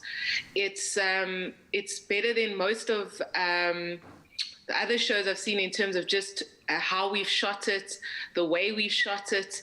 And it's something that we're really excited for South Africa to have seen. Yeah, and I can definitely agree with you when I say it is world-class. Some of the imagery that you see from the show itself, it's just so visually stimulating. You're showcasing so much beauty in the area that you're at. And at the same time, it's one of the few series in South Africa that is actually filmed overseas. So, I mean, it looks like a dream, but I got to ask you firsthand, what is it like filming in Curacao, right in the middle of the Caribbean? It was absolutely amazing. You know, Curacao set the perfect background for the show. It is not only does it have picturesque beaches, which are absolutely stunning, but it also is Dutch inspired in terms of the town. And many of the buildings are Dutch inspired in terms of the architecture, and it's very colorful. All the buildings are painted in different pastel colors. So it's something very unique, not only offering the most beautiful beaches and island scenery, but also this picturesque town, which is a small, almost like a small city. And in the show, we not only feature, you know, those picturesque beaches, but also the city where a lot of the challenges actually also happen in. And you know what? Raul was right to say it is such a visual experience, a rich one at that. This year, or I suppose this past season, this last one that we've seen, was very unique because you had half of it filmed on the island and the reunion was being adapted to COVID-19 regulations, which is a big twist, right? Unprecedented, never seen before, never done before. Tell us about how that grand finale sort of played out. Yeah, so when we initially filmed the show, we filmed it before COVID-19 had broken out. And so we were able to film perfectly. And then we wanted to integrate the show into a reunion episode as well. So have the finale in Curacao where Team Cool Red came out the ultimate champions. And then when we tried to plan the reunion show, COVID had happened. So we thought, how are we going to get around this? So we were allowed to bring in the winning team. So Cool Red came into studio, but we made use of technology, and that was through Zoom calling, like I'm doing right now. And we were able to get all our contestants on Zoom, as well as have our winners in studio.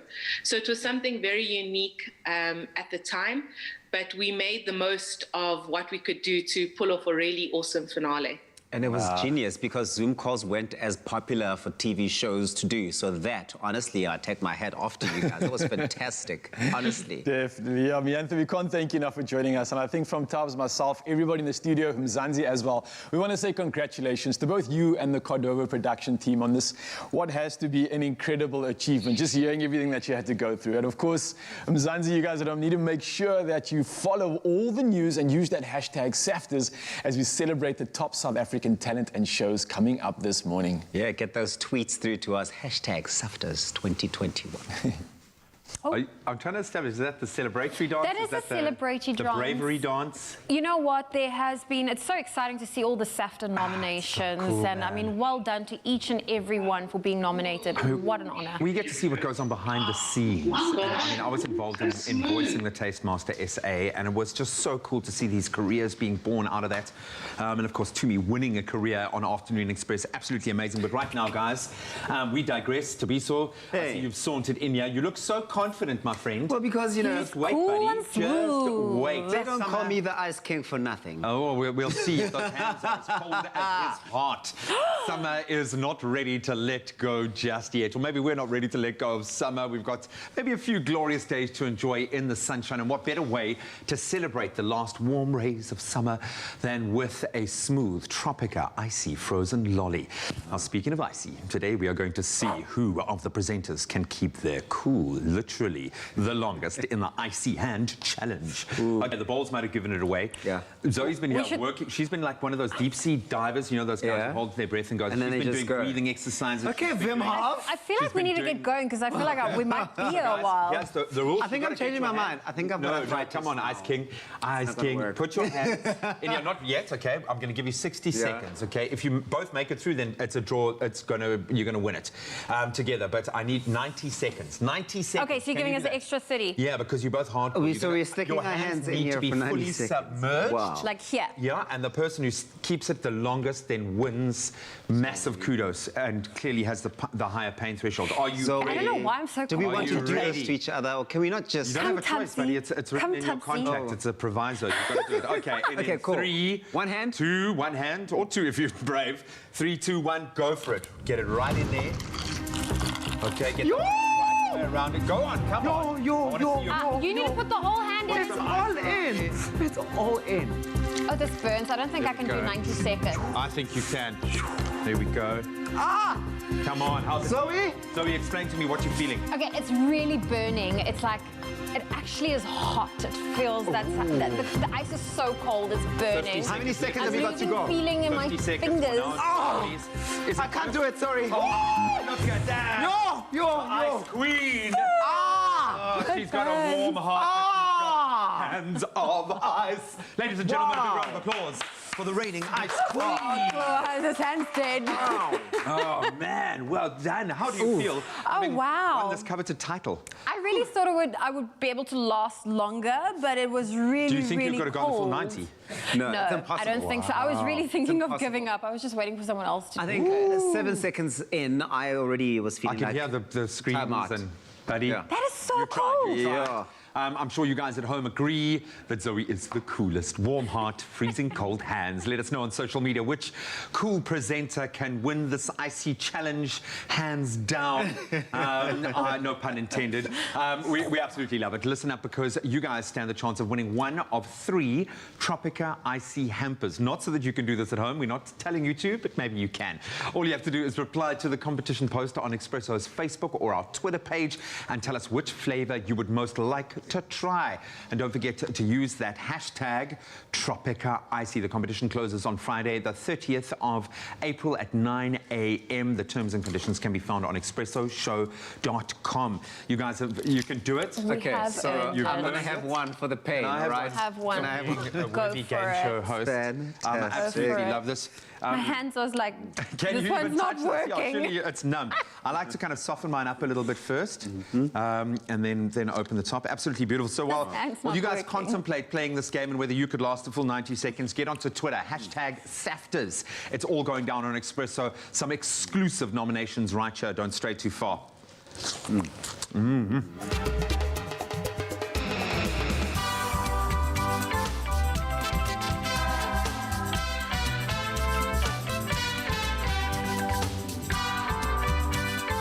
Made with love by Clover. Only you can make my day.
It's my feel-good breakfast show.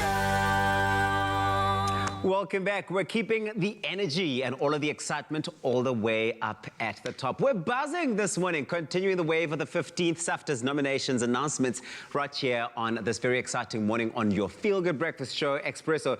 Now, listen, here are the nominees in the categories of Best Educational Program, Best Entertainment Program, and Best Lifestyle Program. The nominees for Best Educational Program are AMP Studios Live, Episode 4, Have You Heard? Going Strong, Season 2, Losing a Child, Mirror Effect Media. Made in SA, Season 6, Oka Media. And Teenagers on a Mission, The Periodic Table, I Love That Productions. The nominees for Best Entertainment Program are the DSTV Mzansi Viewers' Choice Awards 2020, Don't Look Down Productions and Agency. Mark May Famous Showcase, All-Star Entertainment. Massive Music, Don't Look Down Productions and Agency. Noord for Noord, Series 45, Stemberg Television. And Yimlo, RS Productions. The nominees for Best Lifestyle Program are Come Again, Chetsa Media. Elders, Pelgrimstog van Hoop, Bonanza Films.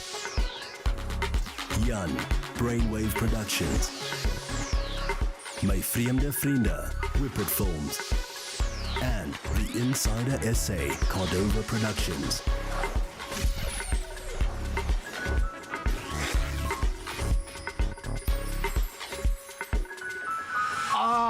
All of those great TV shows, the shows that have us all the time glued to our couches and not moving an inch. Well, listen, if you want to find out all about all of these nominations and all of the categories that we've announced so far on this show, go onto our Facebook page, Expresso Morning Show SABC3. And of course, remember to tweet, show us who you are showing your love to. Right now, though, we catch up with the executive producer of The Insider, Patience Stevens, as we congratulate them on their nomination for Best Lifestyle Program. We are reveling in it this morning. It's a celebratory, it's an exciting morning as we lead the wave of the 15th SAFTA nominations here on your Feel Good Breakfast Show. What a time to celebrate. And we've obviously just announced the nominees for Best Lifestyle Program. And we are so glad, we are so proud to be welcoming the executive producer of Cordova Productions, who of course got the nod for The Insider SA, Patience Stevens. Welcome to the show and congratulations. Oh, Graham, thank you. I'm so excited to be here in the Expresso studio and to be talking about the success of The Insider SA. I'm so grateful to the SAFTA judges for recognizing all the hard work that's gone into producing the show. The input from S3 as the broadcaster, oh, it's just wonderful to be sitting here on the Expresso set and to be nominated for award. I'm so grateful. An incredible validation, I'm sure, for a huge amount of hard work. What I love about the show, it inspires you by highlighting local businesses and individuals who are leading the way in innovation and talent. For you, what about the show makes it so proudly South African? Well, Esri gave us the mantra, open up to new worlds. And we're saying, open up to new worlds in South Africa and appreciate what South Africans are doing in this country, that we're celebrating South African talent and we're going into their businesses. They're showing us how they're making their beautiful creations. They're bringing us into their world. They're inviting us into a world where you see, I want this. I want to support South Africa. What these people are making is so beautiful. And it's not just South Africans who are then going to support us. When the show goes on YouTube, we're speaking to the world, so the world can say, look at South Africa and what South Africans are achieving. Let's invest in South Africa as a country. And boy, haven't we needed to be innovative over the last year. Nothing like starting a brand new show in the midst of a global pandemic. What has that challenge been like, and has it aided the show in any way, improved things maybe? I think it has. You know, when we were first conceptualizing the show and we knew we were going to go on air, when I would go walking, I would think, how are we going to do it? Are we going to have to do this on a cell phone? Are we actually going to be allowed into people's homes? And fortunately, we got to the level of lockdown stages that we could get into people's homes, but with a very small crew. So we said, we're not going to build a presenter now this time. We're going to build the people who we're talking to. And you get this unique feeling that when that person who you're interviewing is speaking about themselves and about their business and what they've achieved, they're not speaking via somebody. They're not speaking via a presenter. They're speaking directly to you, the viewer. And that, for me, is the magic of the show. And I sit there in post-production and sit there in editing, and I feel that artist, that Kevin Kimwiller who's making a recycled home for Gogo Selina, that beekeeper who's turned her family tradition into a thriving business, that architect who's got this amazing house in the Karoo with this beautiful garden with speckboom and indigenous plants, that person is telling me directly how they did that. So there's this wonderful personal interaction on the show. Because you feel that emotional, that personal investment, and you make an emotional connection with the content, with that business person, with that personality. I love that. You've touched on a few of the elements now that make this really unique, and it is very different from other lifestyle shows of this nature. What have you done? How have you been able to achieve such a unique style? At Cordova, we really have a fantastic team. We've got brilliant camera guys. We've got excellent sound operators. We've got some of the best post-production in the country, the editors, the audio people. They're all prepared to put in the effort that will make a difference. And I think that's what we've done. We've made a difference. We've created a unique style by sheer talent and hard work. And it's not easy. It means so many more hours spent filming and spent in editing.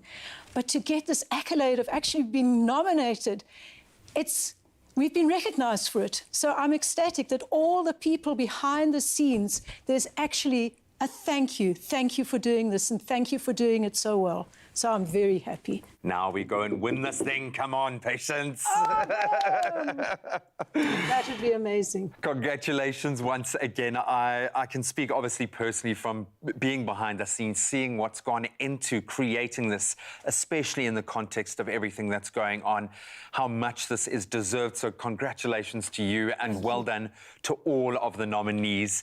So proud right now. And of course, you can join us as we salute South African excellence at the 15th SAFTA Awards ceremony. It's happening on Saturday, the 22nd of May. It's right here on S3. Open up to new possibilities. And of course, you can follow all of the news using #SAFTAs.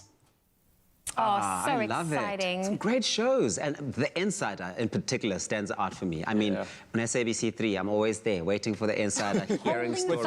I'm like, wow. That's my show. There we go. It's all of our shows. Well, there we go, holding thumbs for The Insider. But it's also time for us to now talk money. Now, this week, we have posted, the different would you rather scenarios. And it is different scenarios where you have to choose between option A or option B. and we really have a moment to have honest conversations, and it really has been a lot of fun. So now this morning we are asking you this particular money scenario. Would you rather, option A, receive 2 million rand and never work again, or would you go for option B, master 3 skills immediately and you have your pick at any high-paying job? Ooh, I mean, definitely B for me, because 2 million rand. Yeah. What can you do with 2 million rand these days? I mean, it sounds a lot, but if you think about it... If you never have to work, if I stopped working now, at my age, 23, and your current lifestyle. And my current lifestyle. My that up 2 in a year million on would your be wardrobe. done by next year this time. Just on your wardrobe alone, eh? Well, not that. I mean, Woolworths got me sorted. But you know what I mean? But I definitely think you guys would all go for option B, and I would too. I think the reason for that is because we believe in that potential. Yeah. And you believe that you can make more than 2 million. And And that's why I'd go for B, because I'd take 3 skills that could hopefully allow me to just smile, not do a lot of work, look pretty, and just get some money in the bank. Just like you. You look pretty, you know.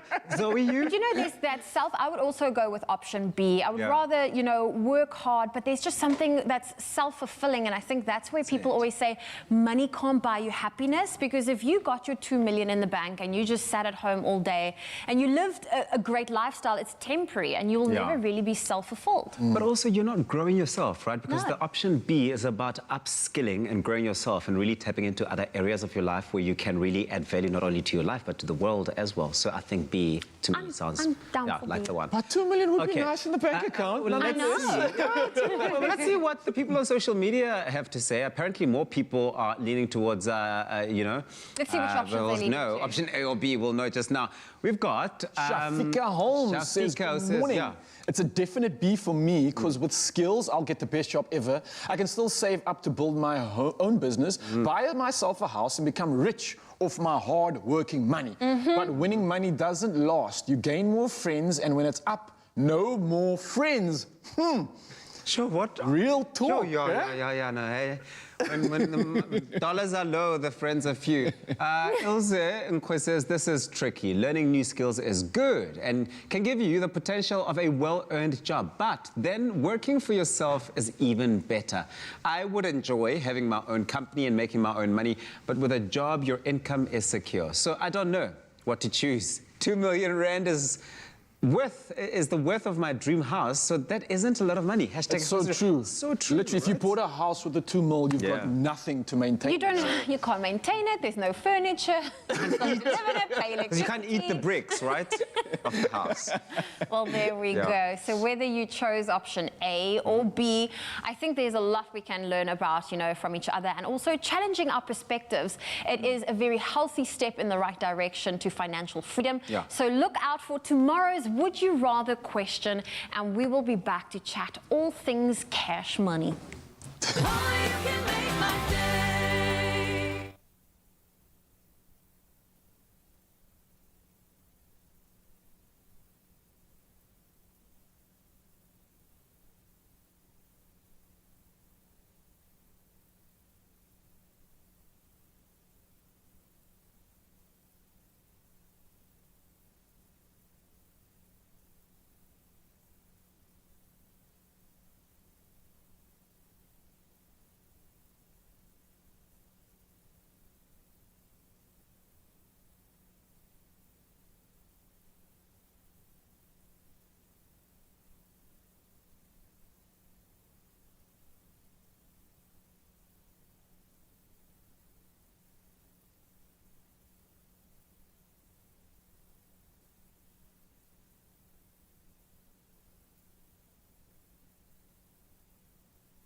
It's my feel-good breakfast show. welcome back. It's been an amazing show. Hashtag SAFTAs, get onto Twitter, check it out. It's gone crazy. We are loving, reveling in our industry. And before the break, we announced the nominees in the category of Best Entertainment Program, hotly contested. And the long-running music quiz show, definitely the best in the biz, Noot vir Noot, received a deserving nod. And we are now so proud to be joined via video call by the executive producer, director, and the original host of the program, Johann Stemmet. Congratulations. What a wonderful privilege to be part of this. Oh, buddy, we've just got to say, because we love you, and you came onto our show, obviously, when you were doing your final appearance on the show, so we feel very emotionally connected to you, so congratulations. I know you haven't won it yet, but we are so proud on your behalf. Yeah, how are you feeling this morning, man? Thank you. Well, excited. Obviously, it's as I say, it's wonderful to be part of the industry and the recognition. I mean, who can object? I love the fact that this is also coming from your peers, which means a lot to us, I think, in the industry, to know that your contemporaries appreciate the work that you are doing. This isn't your first nod. You guys have won before, understandably, with a track record and a history that your show has. That is perfectly understandable. But I've got to ask, from a personal perspective, what has it been like sharing and you are an incredibly gifted presenter, and obviously behind the scenes do a huge amount. What has that journey been like, honing and sharing your skills as a host, and also behind the scenes as an executive producer for Noot vir Noot? Wow, that's quite a question. You know, I suppose, I mean, you would know exactly what I'm talking about. You need to have an aptitude to present a show, but you need to develop with the show that you're presenting. And in order to do that, you need to know your show, you need to respect your show, and you need to grow, as I say, with the show. And in the same sense, you must respect your audiences, because you're just the conduit. You're the middleman. You're presenting the show. You're taking the show and presenting it to an audience. So in order to respect your audience, you must remember, you're the middleman. It's not about you. It's about the show. So completely. You're not invited into people's homes. They switch their telly on and there you are. So respect them in the way you communicate with them, in the way you present yourself. And I think that's basically what you must always be aware of to stay in this industry as a presenter. Don't lie. It's all about the shirts. Yeah, I was just going to say, man.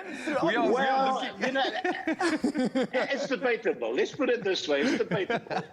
We're looking at visuals from 1991, my friend, and the shirts and the waistcoats are spectacular. Entertaining all these years. Yeah, I've got to say, obviously Noot vir Noot's a big one for you, but as you all know as well, you've got another show, Musiekroulette, right? And these shows they're monumental, they're huge, they kind of feel like part of Mzansi's family. Now, how is it that you've firstly created something that's become such a landmark in South African entertainment, and how do you feel about that? I mean, you really are genuinely contributing feel-good magic to our country and our culture, man. What's that feeling like?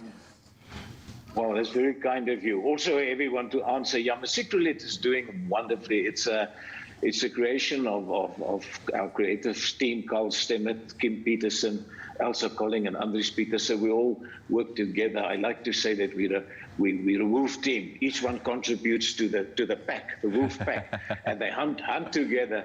I always like to use the analogy of a production actually being like a chain. You know, you have the hook where the format is hooked onto, and then at the bottom you have the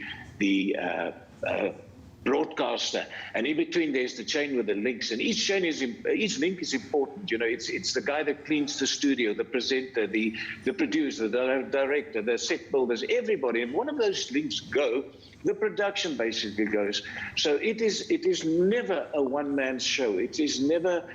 You never operate on your own in this business. It's always that team. And we're just lucky to have a team that can work together. We chose the genre music, game shows, quiz shows, many, many moons ago, 40 years ago. And I think you stick to what you feel you're comfortable with. We like putting smiles on people's faces, and that's why we stick to doing what we are doing. And we're just very grateful that we get the recognition for it.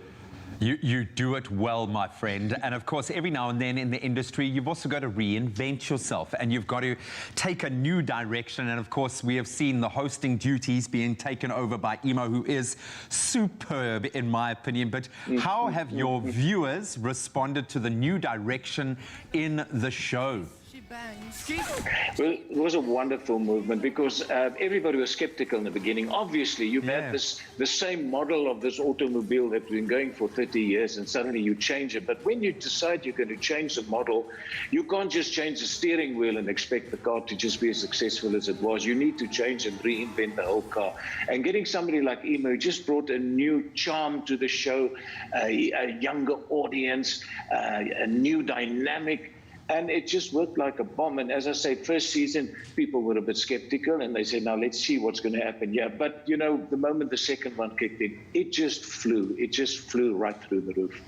Oh man, we are so honored actually to connect with you, Johann. You do so much for our industry and we appreciate you and everything that you've put into it. So thank you so much. And again, kudos for the nomination. Now go and win this thing. Yeah. Go and win this thing. Very kind of you. And what a pleasure to have been sharing this few moments with you guys again. You are great. You're great presenters. You've got a great show going. The way you interact with your public, it's just wonderful. Oh, man. He does it now, even. He just keeps putting smiles on your faces. I feel like we're part of the wolf pack. He can't help it. I feel like we are part of the wolf pack. But you can find out if they're going to cross the line on the 22nd of May right here on S3. Open up to excellence. It's the 15th SAFTAs. Thank you very much, Johann Stemmet. 8 o'clock, time for us to take a final look at those news headlines.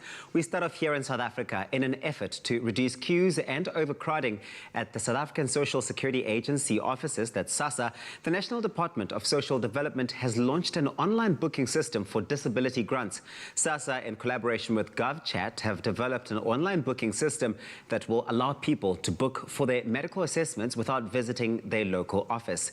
Minister Lindiwe Zulu said the move would significantly reduce the need to make multiple visits to offices and long queues. In the Western Cape Department of Health has launched a multi-sectoral emergency response plan to curb TB in the province. The Director of Health, Dr. Keith Klute, said that the plan includes the prevention of new infections as well as early detection and support.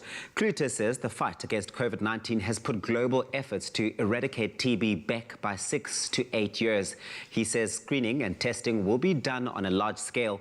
An online dashboard similar to the one existing at the moment for COVID-19 statistics will be launched by the end of June. In international news, the Irish government has confirmed that one of its citizens, a wildlife conservation activist who was involved in training anti-poaching units in Africa, was killed in an attack in Burkina Faso. The Zambian-born director of Chingeta Foundation, Rory Young, and 2 Spanish journalists were killed when a patrol vehicle was ambushed. The attack is believed to be the work of poachers who have ties with an Islamic group. Young and the journalists were in the West African country to make a documentary about Burkina Faso's fight against poaching. A bar in Copenhagen, Denmark, has started offering customers a COVID-19 test and a beer while they wait for their results to help get businesses moving forward. Again, after months of restrictions, I'm going there. Punters hand over about 356 rand to get tested in a booth at War Pigs Brew Pub. And after about half an hour, if they receive the all clear, they are allowed inside. It works under Denmark's so-called Corona Passport, which is a system where people can either use a mobile app or a government-approved form to show if they have been vaccinated previously. Sounds like a good idea. And next, drastic steps to protect against poachers in KwaZulu-Natal. The dehorning of rhino has been adopted as an effective tool in the fight to save the species from increasing poaching threats.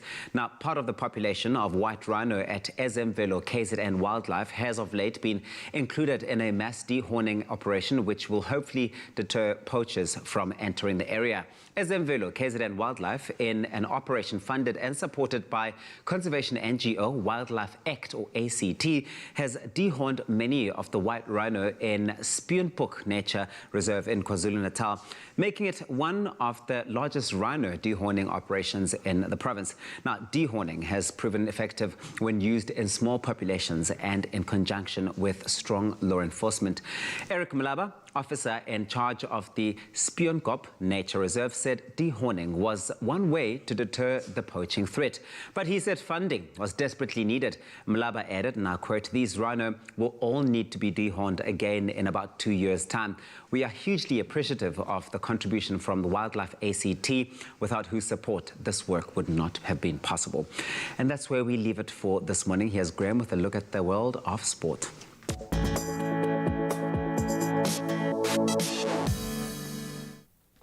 Thanks so much, Tobias. Well, let's start with cricket, and they are on fire. Chennai Super Kings made it 5 wins on the trot, securing an emphatic 7-wicket victory over the Sunrisers Hyderabad at the Arun Jaitley Stadium in the Indian Premier League yesterday. South Africa's Faf du Plessis, he is still on fire as well, contributing 56 from 38 deliveries. And his opening partner, Ruturaj Gaikwad, smashing 75 from just 44 deliveries. That's to help guide CSK to the win, and now the top of the standings with 10 points. And there'll be 2 IPL fixtures today as the defending champions, Mumbai Indians, take on the Rajasthan Royals. That's in the earlier game at 12, and then the Delhi Capitals will face the Kolkata Knight Riders at 4 p.m. Then Benny has got one over on his old team. Amazulu FC thrashed Cape Town City FC 5-1 at the Cape Town Stadium to close in on log leaders and reigning champions Mamelodi Sundowns. So Usuthu have moved within just 1 point of Masandawana, who topped the log on 48 points. In other results, Chippa United stunned Kaizer Chiefs 1-0. The Brazilians themselves, they played out to a goalless draw against Golden Arrows, who are still very much in the chasing pack. Jakuma FC, they beat out Bloem Celtic, and they needed those points. And Baraka FC suffered a 1-0 defeat at the hands of TS Galaxy. And staying with the beautiful game and what could have been seen as a modern-day classic, Pep Guardiola's Manchester City came from being a goal down to beat a 10-man Paris Saint-Germain 2-1 in the UEFA Champions League first leg semi-final clash at the Parc des Princes. And Brazilian footballer Marquinhos, he gave PSG the lead with a brilliant header off a set piece in the 15th minute. Then Man City fought back with goals by captain Kevin De Bruyne and Riyad Mahrez to seal the away win and the away goals. And the Champions League second leg clash between PSG and Man City will take place next Tuesday at the Etihad Stadium. Now on to tennis news. South African tennis star Kevin Anderson, he's advanced to the Estoril Open quarterfinals. That was after seeing off Roberto Carvalhais Baena 6-3, 7-6 in the round of 16 yesterday. The 34-year-old Anderson defeating the Spaniard in just under 2 hours. That means he will now face 6th seed Marin Cilic of Croatia in the last 8, and that's tomorrow. And then finally, staying with tennis news, 18-time Grand Slam winner Novak Djokovic will not be defending his Madrid Open title. That after pulling out of the tournament starting this coming weekend. The 33-year-old Serb confirmed that he would not be able to take part in the Masters 1000 event. And in fact, last weekend, the world #1 was stunned by Russia's Aslan Karatsev, one of the stars of the last year in tennis, in the semi-finals of the Serbian Open. And Djokovic is, however, expected to play in the French Open starting on May the 30th. That's probably why he has bowed out of this one.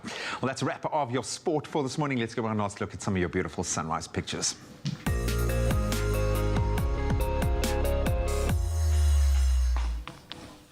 Thank you, Graham, and to all of our viewers who have taken the time to share their beautiful sunrise photos with us. We love seeing how you start your day, and we also received these beautiful images this morning. Firstly, Gail Damon's Lentwood with this picturesque silhouetted image of a sky filled with hues of pinks, blues, yellows and orange. Janelle Stoffels shared this image of the early morning in her area, showing the sky scattered with wisps of clouds. Shanaz Davids from Durban shared this beautiful image of the beachfront. The palm trees are also featured here and giving us all of the holiday feels. Tony Wiener from Cape Agulhas shared this gorgeous sky with a blend of purples, blues and yellow hues. That is just absolutely stunning. If you would like to share your photo with us, it is really simple. Just head on over to the Expresso Facebook page. Don't forget to include your location so we can give you a brief weather update for your area too. And while we enjoy experiencing a sunrise from your part of South Africa, we do have some international viewers tuning in on both YouTube and the Africa channel in the US. This morning we report on the city of Jefferson, the capital city of Missouri, and here is a quick weather update for you. Jefferson City experiences hot, rainy summers and cold winters. Thunderstorms are common in both spring and summer, while light snow is a regular occurrence during winter. If you are in Jefferson City Kimberley today, you can expect a shower in the morning, and the day will otherwise be cloudy, yielding to sun as the day progresses. A maximum of 23 degrees Celsius is expected. And as part of the battle against climate change, which has contributed to water shortages, widespread crop failure, and negatively affected both commercial and subsistence farming, Stellenbosch University has established a school for climate studies. The school will conduct research, coordinate curricular development, and facilitate postgraduate training, advice, and consultancy, as well as technology transfer in the multiple fields of climate studies. This is the first school of its kind in South Africa. Professor Eugene Kluter, who's Vice Rector of Research, Innovation and Postgraduate Studies, said SA was a major contributor to greenhouse gases on the African continent, and it had become essential to move towards a greener economy. The development of new undergraduate and postgraduate climate studies curricula has already commenced. He added, and I quote, "We believe every student who graduates from Stellenbosch should understand the importance of climate and how to make decisions in their respective workplaces to mitigate climate change by moving towards a green economy." The school will officially be opened in June. Well, on that note, let's quickly look at your temperatures for one last time this morning. If you're in Polokwane, a partly cloudy day with a low of 12, a high of 27. Mbombela, expect a low of 15, a high of 32. Pretoria, sunny, a low of 14, a high of 27. Johannesburg, 11, reaching a high of 24. Mahikeng, 12 with a high of 28. Klerksdorp, 12, also reaching a high of 28. Thunder showers can be expected in Kimberley today with a high of 23. Bloemfontein 9, 23, Richards Bay 20, reaching a high of 32 degrees Celsius. If you're in Pietermaritzburg, a high of 32 can be expected. Partly cloudy conditions for Durban, a low of 18, a high of 29. Rainy conditions in Mthatha, a low of 12, a high of 23. East London also rainy with a high of 21. Cradock 9, reaching a high of 17. Gqeberha 13 with a high of 17 and a 70% chance of rain. If you're in George, 9 is your low, 16 your high, a 55% chance of precipitation in Cape Town with a high of 18. Worcester 4, reaching a high of 18 degrees Celsius, and Sutherland 2, reaching a high of 11. If you're in Uppington today, partly cloudy conditions with a low of 9 and a high of 22 degrees Celsius. That's where I leave your weather for now on your Feel Good Breakfast Show. Hey, time for us to get this show on the road, make it dazzling, because South African performer and guitarist Jerry Watt, he's best known as the leader of the Rockets. He's standing by with the band to perform a classic Carlos Santana medley, the tracks Black Magic Woman. You remember that one? Oh yes, you do. And Oye Como Va by Santana, which were released in the 70s, big classics. And the songs combine the blues with jazz, and then you get some classic rock in the mix there. I'll tell you this, it's going to get you to sing along and dance. Now, here to give us a taste of what we can expect in his Carlos Santana tribute show, please, ladies and gents, welcome Jerry Watt. Jerry and the band, it's time to give the people what they want.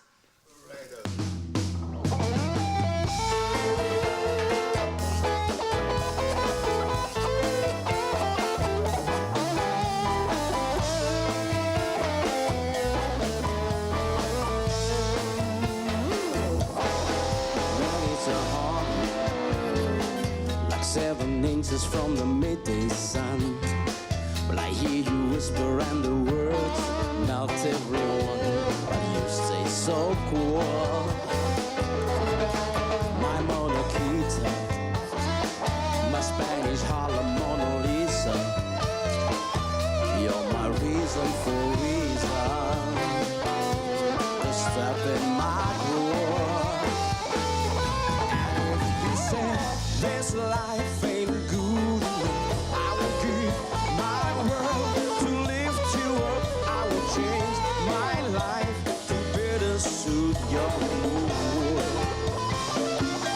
because you're so smooth. It's just like the ocean under the moon. It's the same as the emotion I get from you. You've got the kind of love can be so smooth. Give me your heart, make it real, or else forget about it. got a black magic woman. Got a black magic woman. I've got a black magic woman. Got me so blind I can see that she's a black magic woman. She's trying to make a devil out of me. Turn your back on me, baby. Don't turn your back on me, baby. Don't turn your back on me, baby. Stop messing around with your tricks. Don't turn your back on me, baby. You might just pick up my magic sticks. Hey!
It's my feel-good breakfast show.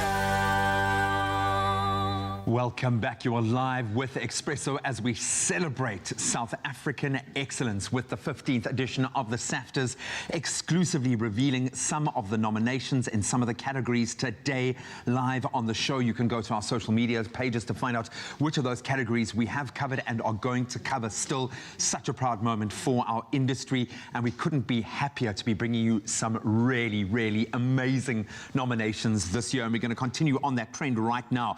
And these ones ones, really interesting because they're up for the public vote. Yes, you, the fans at home, have to decide who your favorites are. Let's find out who you're going to be choosing from in the category of Best TV Presenter. Your nominees for Best TV Presenter are Devi Sankari Govender, The Devi Show. Dinewa Ranaka, Himno. Entle Bizane, Hectic on 3. Palesa Tembe, Afternoon Express. Kachin Zama, Come Again. Katleho Mabue, Tropica Island of Treasure, Curacao. Voldemort Balsa, Ga in Verslag en Gesprek.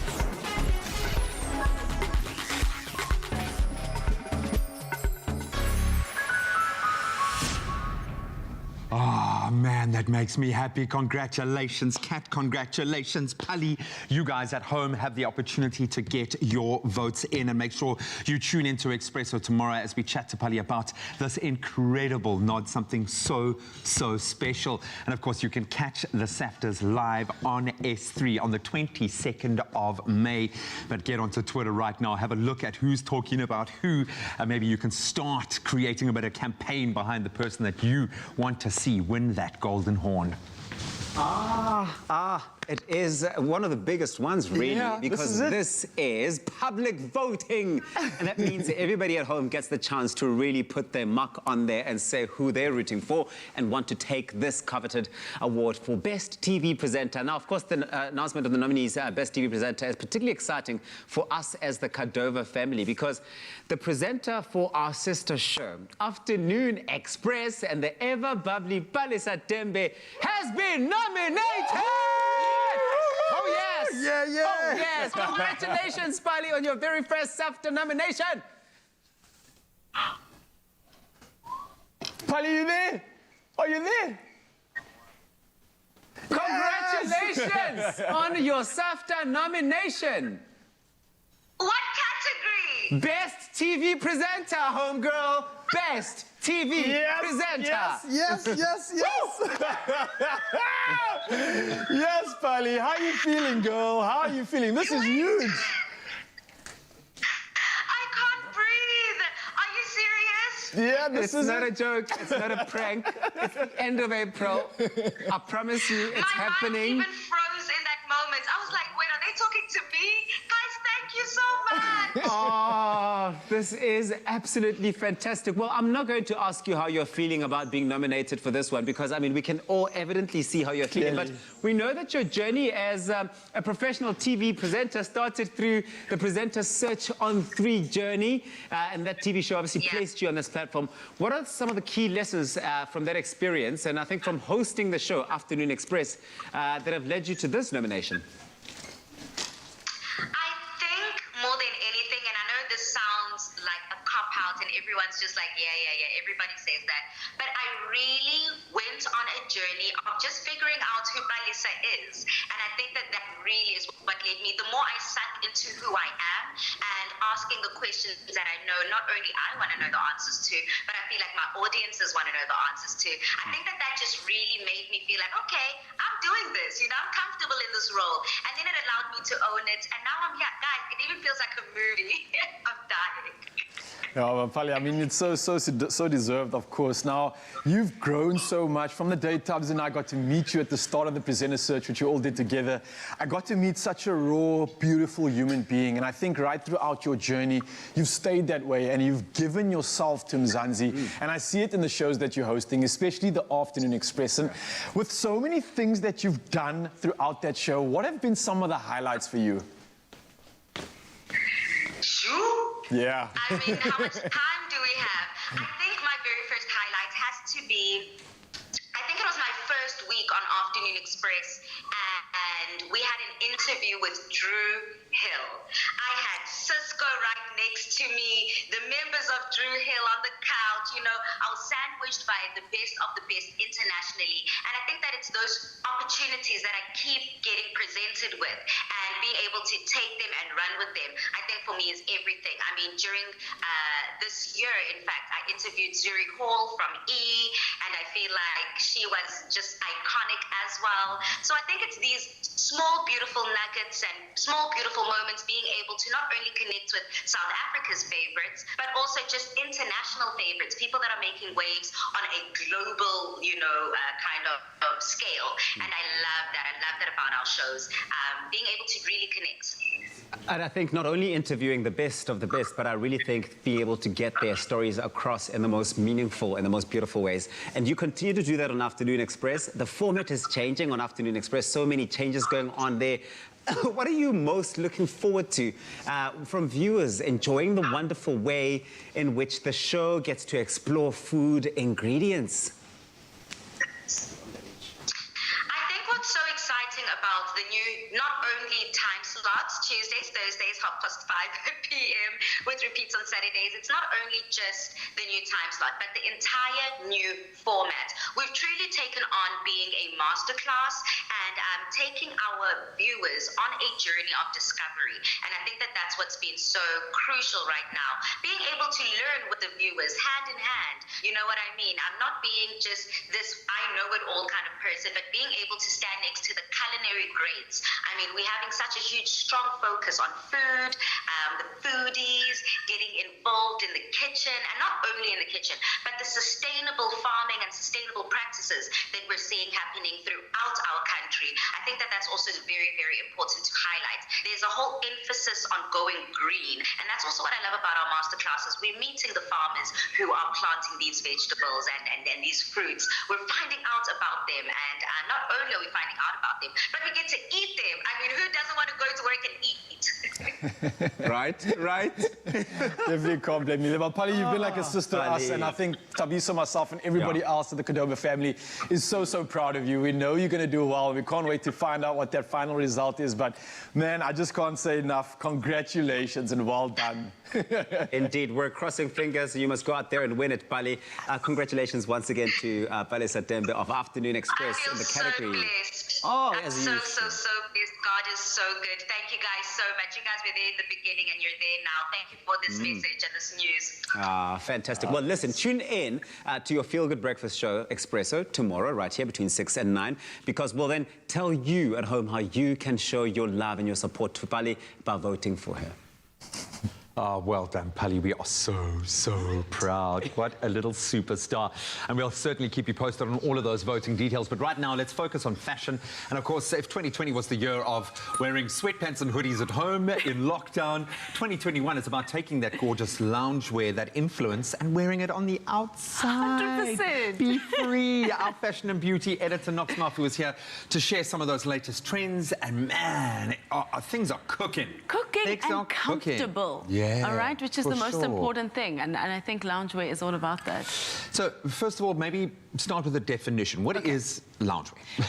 Loungewear really is about casual, comfortable clothes that you can wear at home. But also, loungewear now has kind of taken a new form, like you'd said, where things we kept at home and we were only wearing these outfits like inside the house. Now we are stepping out in style. We've left the bubble, We've left the bubble, and comfort is key now in fashion. And so I think when we think about loungewear, it's items that you can transition from home to outside, but comfort and kind of materials are very much warm, cozy, and functional.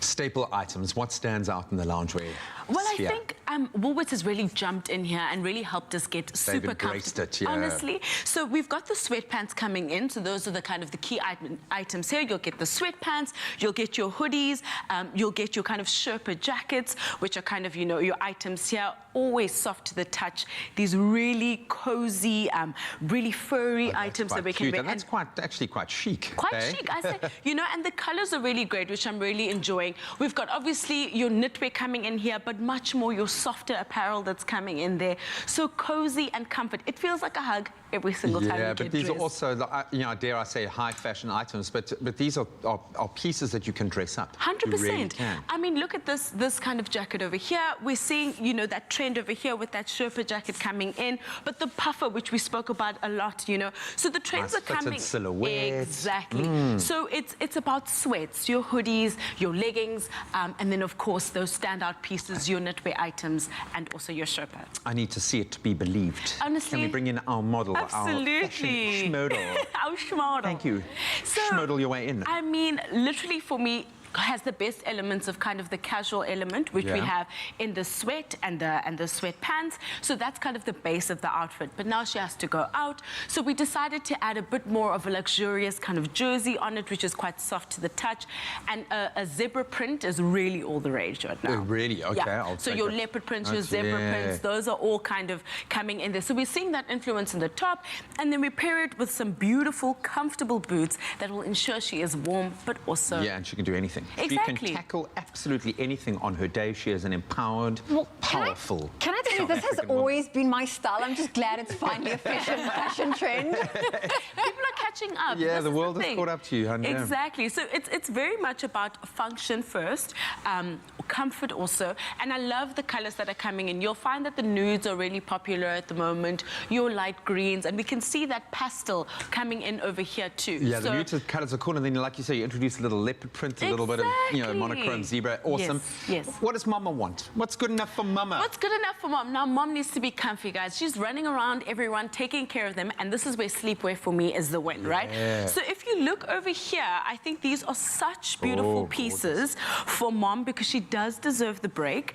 And these are beautiful furry gowns that honestly, like, if you even feel it, G, it's just absolutely... Never going to take it off. Ever. And quite cute, quite a cheeky little kind of cute costume element design. Beautiful, but so this luxurious. Is really fun for someone who's a little bit more playful. And then, of course, your classic white in comfort. This gown is really, really great. So sleepwear, I think, is a great hint for people who want to get something for Mom. Absolutely. And then, of course, if you want something a little bit more functional, these jackets are also great. But I think for Mom, sleepwear is great because she needs the sleep. She does, man. She deserves a little bit of pampering. We're going to continue paying honour to our beautiful moms and, of course, the amazing people in our South African entertainment industry as well. So stick around. But really enjoyed this. Thank you so much, Knox. Loungewear makes for a great Mother's Day gift. And why not add a little warm touch or maybe a nice jacket in that bag whilst you can. And you can get 20% off on women's, men's and kids' jackets right now at Woolworths. And that's up until Sunday, the 2nd of May. You can shop it, as always, in-store, online or on the app.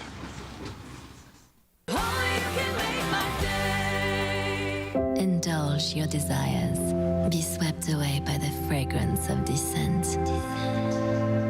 Take the plunge into impulsive spending until you find yourself deeper and deeper, drowning in debt. In this world of temptation, do you want a bank that takes your money or a bank that takes your money seriously?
Welcome back, you beautiful souls. We're opening up right here on S3 and we're live on Expresso and we're feeling good and maybe not as good as Zoe is in this new lounge where you got going on. I'm feeling so cozy, and I know the Oscars was a big buzz this past weekend. It was and indeed. I was very cozy watching it. We are still riding on that high, of course, and this morning we are talking about that wave of the My Octopus Teacher's Best Documentary Feature, which won at the Oscars. Yeah. That's right, and the groundbreaking film had already garnered the world's attention long before the nomination. So let's take a look back at when we interviewed the film's director, Pippa Ehrlich. Thanks for staying with your Feel Good Breakfast Show. Expresso here on SABC3 with all the feel good content coming your way. But we know this, there is so much beauty in the world, and more especially the underwater kelp forest at the tip of Africa. And that's what we can learn from the breathtaking My Octopus Teacher feature documentary that's just been released to critical acclaim. It is so fantastic. It follows the story of Craig Foster, who in 2010 was debilitated by adrenal fatigue and decided to free dive in the freezing waters every day to revitalize himself. What a story. Yeah, now during this practice, he started to film his experiences underwater, and in time, a curious octopus captured his attention. They developed an unlikely bond, and Craig was able to capture the octopus's entire life on camera. There's so much more to the story, and the director of this proudly South African production, Pippa Ehrlich, joins us this morning to tell us more about it. Pippa, a very good morning to you. Good morning, guys. Thanks for having me on the show. How did the idea come about to turn Craig's experience underwater into a documentary? And of course, what have you personally gotten out of this entire filming experience?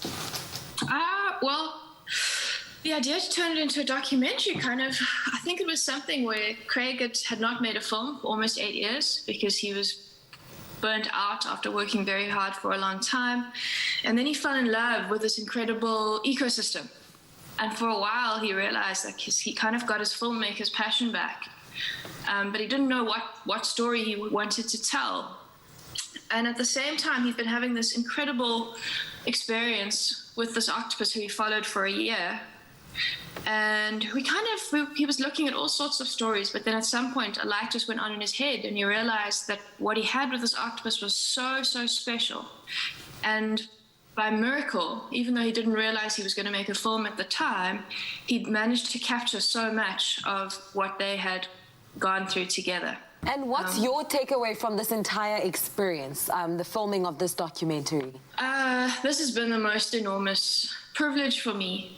Firstly, to have the opportunity to work with a story like this as a storyteller, but what's been more transformational and profound for me is the fact that in the making of the story, I've spent almost every day of the last 4 years outside in nature and underwater in the kelp forest. And to spend that much time in the natural world, connecting to the natural world, has an incredible effect on you. And it's taught me more than I ever thought that I would learn from making a film.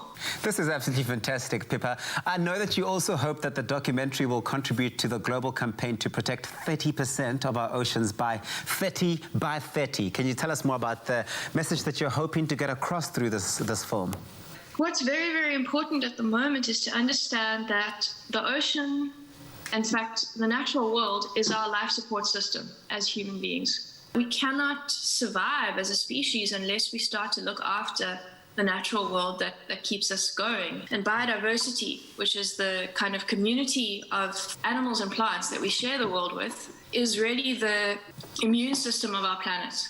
And we need to look after the healthy places in our oceans that contain that biodiversity. And that's the idea behind 30 by 30, which is to protect 30% of the wild parts of our ocean that we have left.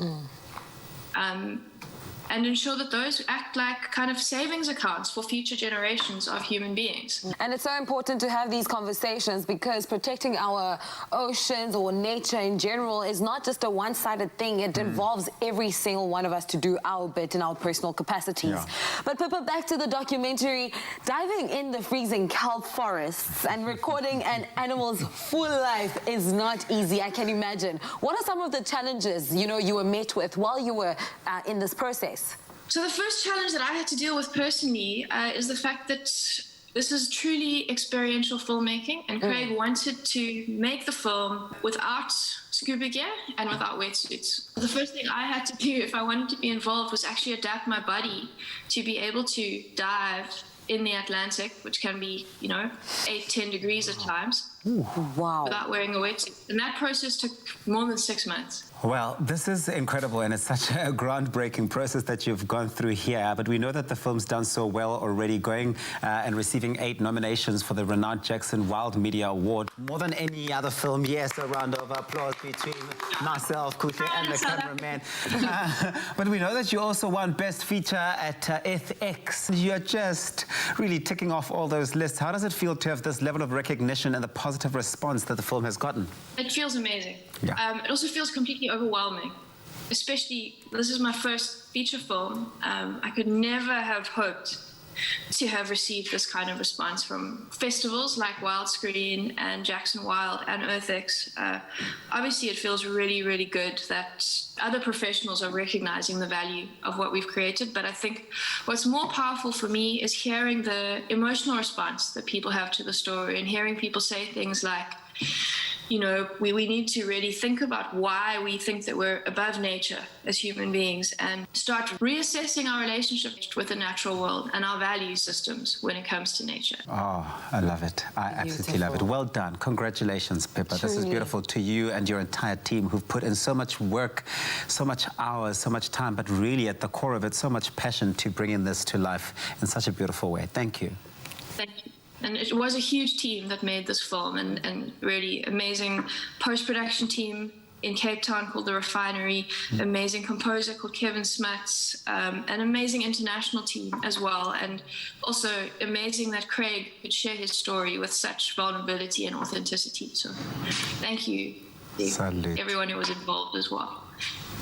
That was the director of the proudly South African production, my Octopus Teacher, Pippa Ehrlich. Thank you so much for joining us once again. Now, for some truly remarkable underwater encounters, just do yourself a favor and watch this film. Oh, absolutely amazing. Of course, this morning is all about the awards with its nominations and celebrating our South African talent. And that was obviously an interview that was conducted with the show producer from My Octopus Teacher. And as South Africans, we are very, very proud of our local filmmakers that scooped up that auspicious and, numerous awards for the release of My Octopus Teacher. And octopuses are incredibly intelligent shapeshifters, able to manipulate their body shapes and color into its surroundings. And this morning we are joined by Mark Fitzgibbon to share his knowledge about these fascinating creatures. And I feel like we also need to highlight that Mark is finishing up, he's in his final year of doing his master's in marine biology, which is absolutely, I had no idea. Yeah, firstly, random. These levels, hey? A lot of people, a lot of people don't know that about me, but science has always been my first love. I do enjoy entertaining, but also learning is key. Well, that's why we got you a mic. Yes. I feel very comfortable with this. Thank you for that. Get as comfortable as you need to. We are socially distanced, so that whole couch is yours. Fabulous. There we go. My octopus I might question your credibility with the questions you might ask me. No, Mark, I'm honestly blown away because I did not know this. I thought you were just a pretty face and made some laughs, but wow, my hopefully friend, still a pretty face, though. Zoom in, Mr. Camera. But listen, let's talk about the show because it's absolutely incredible what it's achieved. And we're talking about and looking at this relationship between Craig Foster and an octopus, right? So, what is it about this octopus that makes it so special? What kind of octopus is it? And is it something that can only be found in South Africa, or is it all over the world? So, it's a common octopus, Octopus vulgaris. Love that Latin name.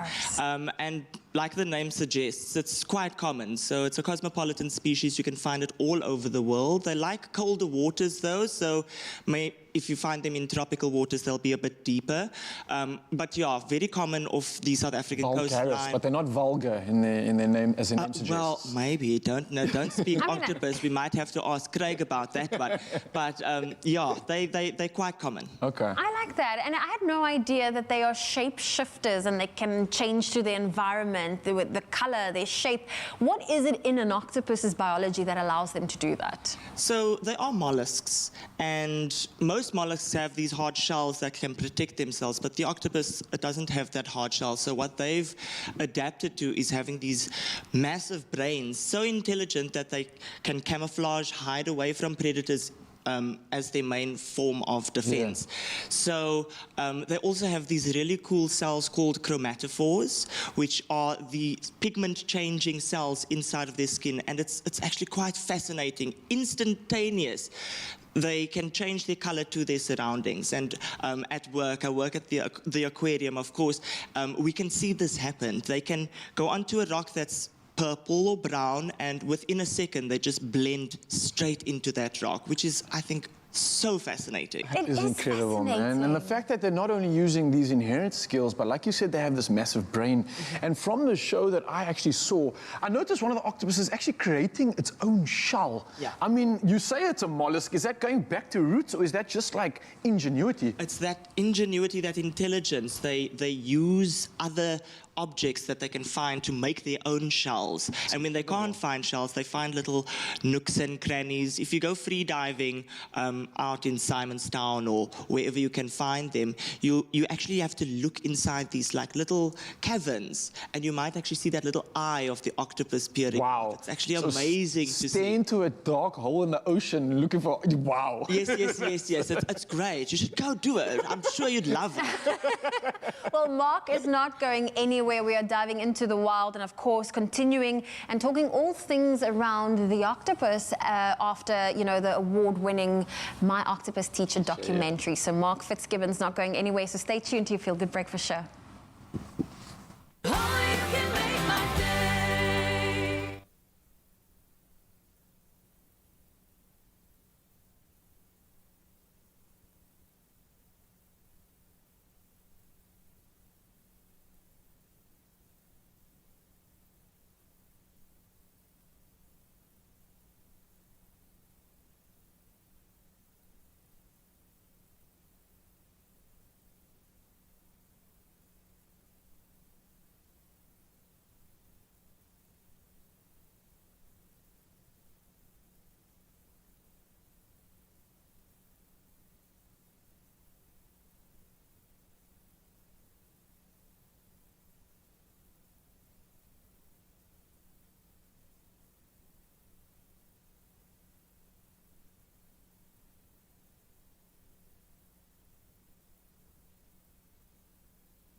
It's my Feel Good Breakfast Show.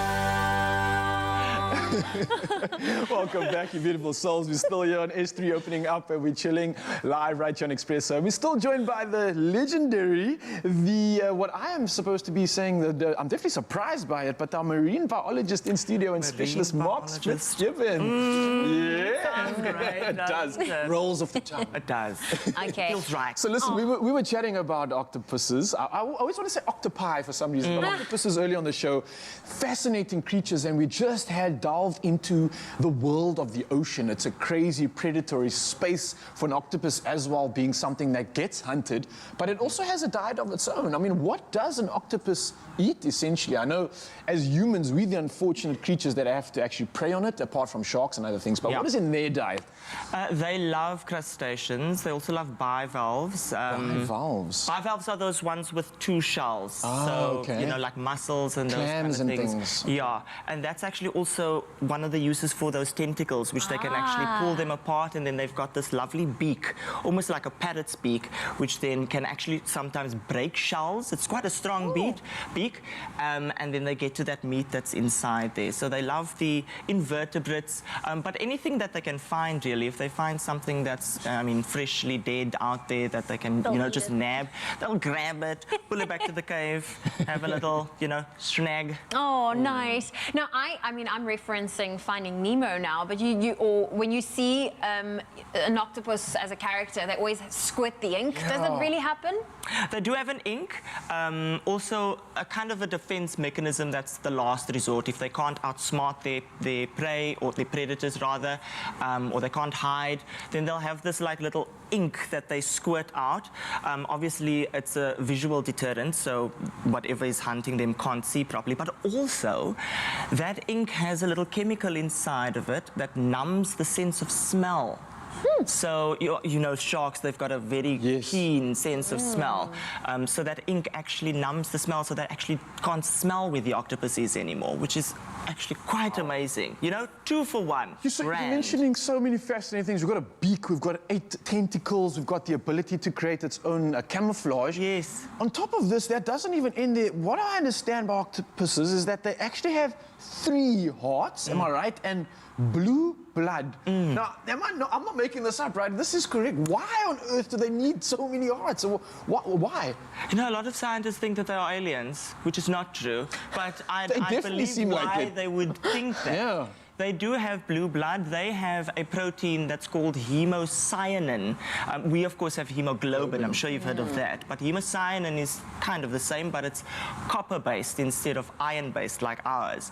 And that's more to adapt to the lack of oxygen at the depths that they live, also the colder temperatures. So that's what they've got in their blood. That turns the blood blue instead of red because of the copper that's inside of that protein. And they've got 3 hearts, one that pumps blood throughout the system, but also 2 smaller ones next to their gills, so they can just get the oxygen into the blood from those gills. That's so efficient, quite efficient. That's the key word there. They are efficient. They've adapted beautifully to the environment that they live in. Well, listen, you are adapting beautifully to our environment. We would love to have you stay here. That shirt matches our pillows with our background. Mark, thank you so much for joining us and being here, bringing your expertise to our topic around an octopus, or if you want to do the plural of it. But it's all in light of celebrating the win that happened at the Oscars this past weekend. So, Mark, thank you for joining us. Thank you. It's always fun being here with you. Thank you. Well, thank you so much, Mark, for that. Well, we're continuing to ride the wave of the 15th SAFTAs nominations announcement. So much fun we've had with it, Graham. We've had lots of fun here on your Feel Good Breakfast Show. And an exclusive as well, which has been great. And I suggest that you get onto our social media pages to get more of an update, and get onto Twitter right now and search #SAFTAs. Have your say. Who do you like? Who do you want to see winning these things? And of course, we did Favorite TV Presenter, which was up for public vote. And this next one is also up for public vote. And this one is the nominees for most popular TV soap or telenovela. Check this out. Your nominees for most popular TV soap telenovela are Arendsvlei, Binnenlanders, Getrouwd met Rugby,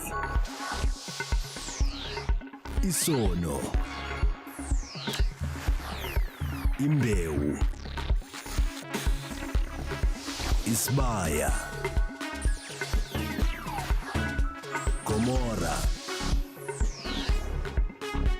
Zevende Laan, Skeemsaam, Rhythm City, Scandal, Suidooster, The Queen, The River, Litapo, Durban Gen, Legacy, Uzalo,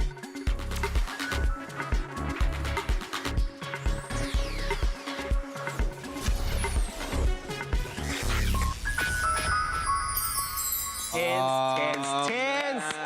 Round of applause. Wow. love it. Well, basically, if it's a favorite of yours and it's on TV at the moment, it's nominated. And you got to vote. You got to show it the love it deserves. Because tomorrow morning, you get to find out how you can vote for your favorite TV soapy or your telenovela, as well as your best TV presenter. Yep, and we salute the excellence of celebrated South African icons and those up-and-comers on the 22nd of May, live here on S3. Open up to new possibilities. And, of course, you can check out all news relating to other categories. Hashtag SAFTAs is what you need to follow online. Do it now. It's been a big one and a very exciting one. So once again, let's give it a big round of applause for all the nominees, every single one of them. Yes, we are ready for it. Hashtag SAFTAs. Love to see it. Strap yourself in to this hand-built 5-liter sedan. An engineering marvel that could drive your spend into the red. Accelerating your lifestyle beyond your means. In this world of chasing status, do you want a bank that takes your money? Or a bank that takes your money seriously?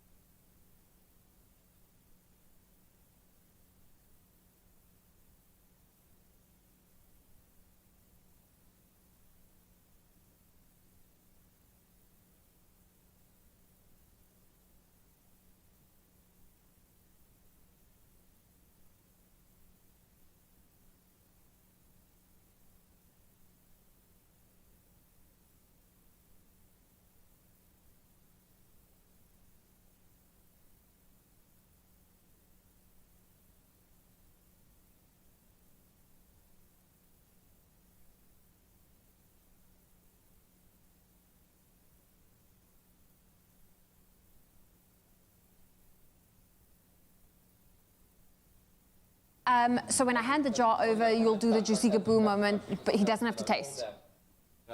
Okay, you don't have to taste. I'm just going to hand it to you.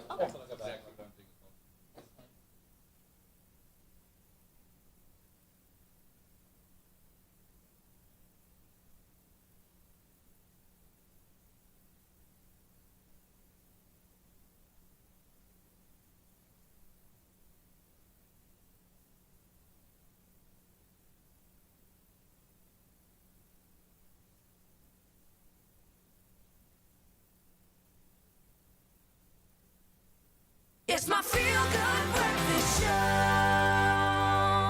It is your Feel Good Breakfast Show, Expresso, on a beautiful Thursday morning. Thanks for waking up with us this morning. Now, listen to this. We know this, right? Maynard's home of the hashtag Juicy Kaboom offers a range of mouth-watering fruity gums and jellies which burst with flavor in your mouth. They really do, leaving you feeling refreshed when you need it the most. So what better way to refresh and re-energize our guests on the show this morning than with a gifting jar filled to the brim with the fruitiest of Maynard's gums and jellies to refuel them for the day. And this guy needs it. He works so hard. You definitely need it. So Mark Fitzgibbon, thank you for joining us this morning. And this is your Maynard's Juicy. Thank you. Octopus. Oh, there we go. Octopus. Do you see that?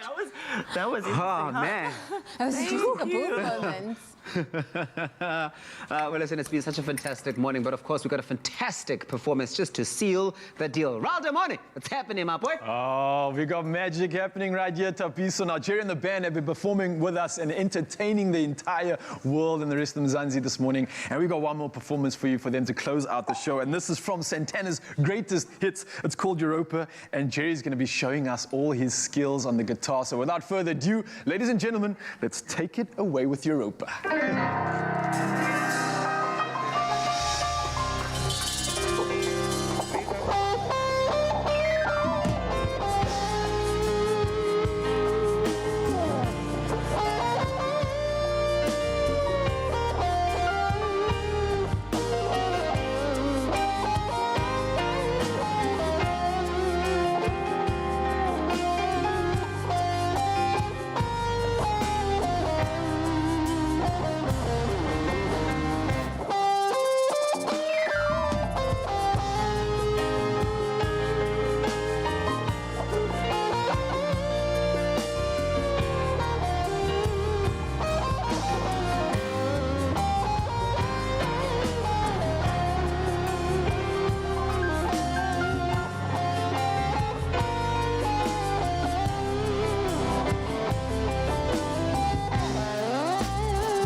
to you one last slice of summer and our first taste of autumn. Made with love by Clover.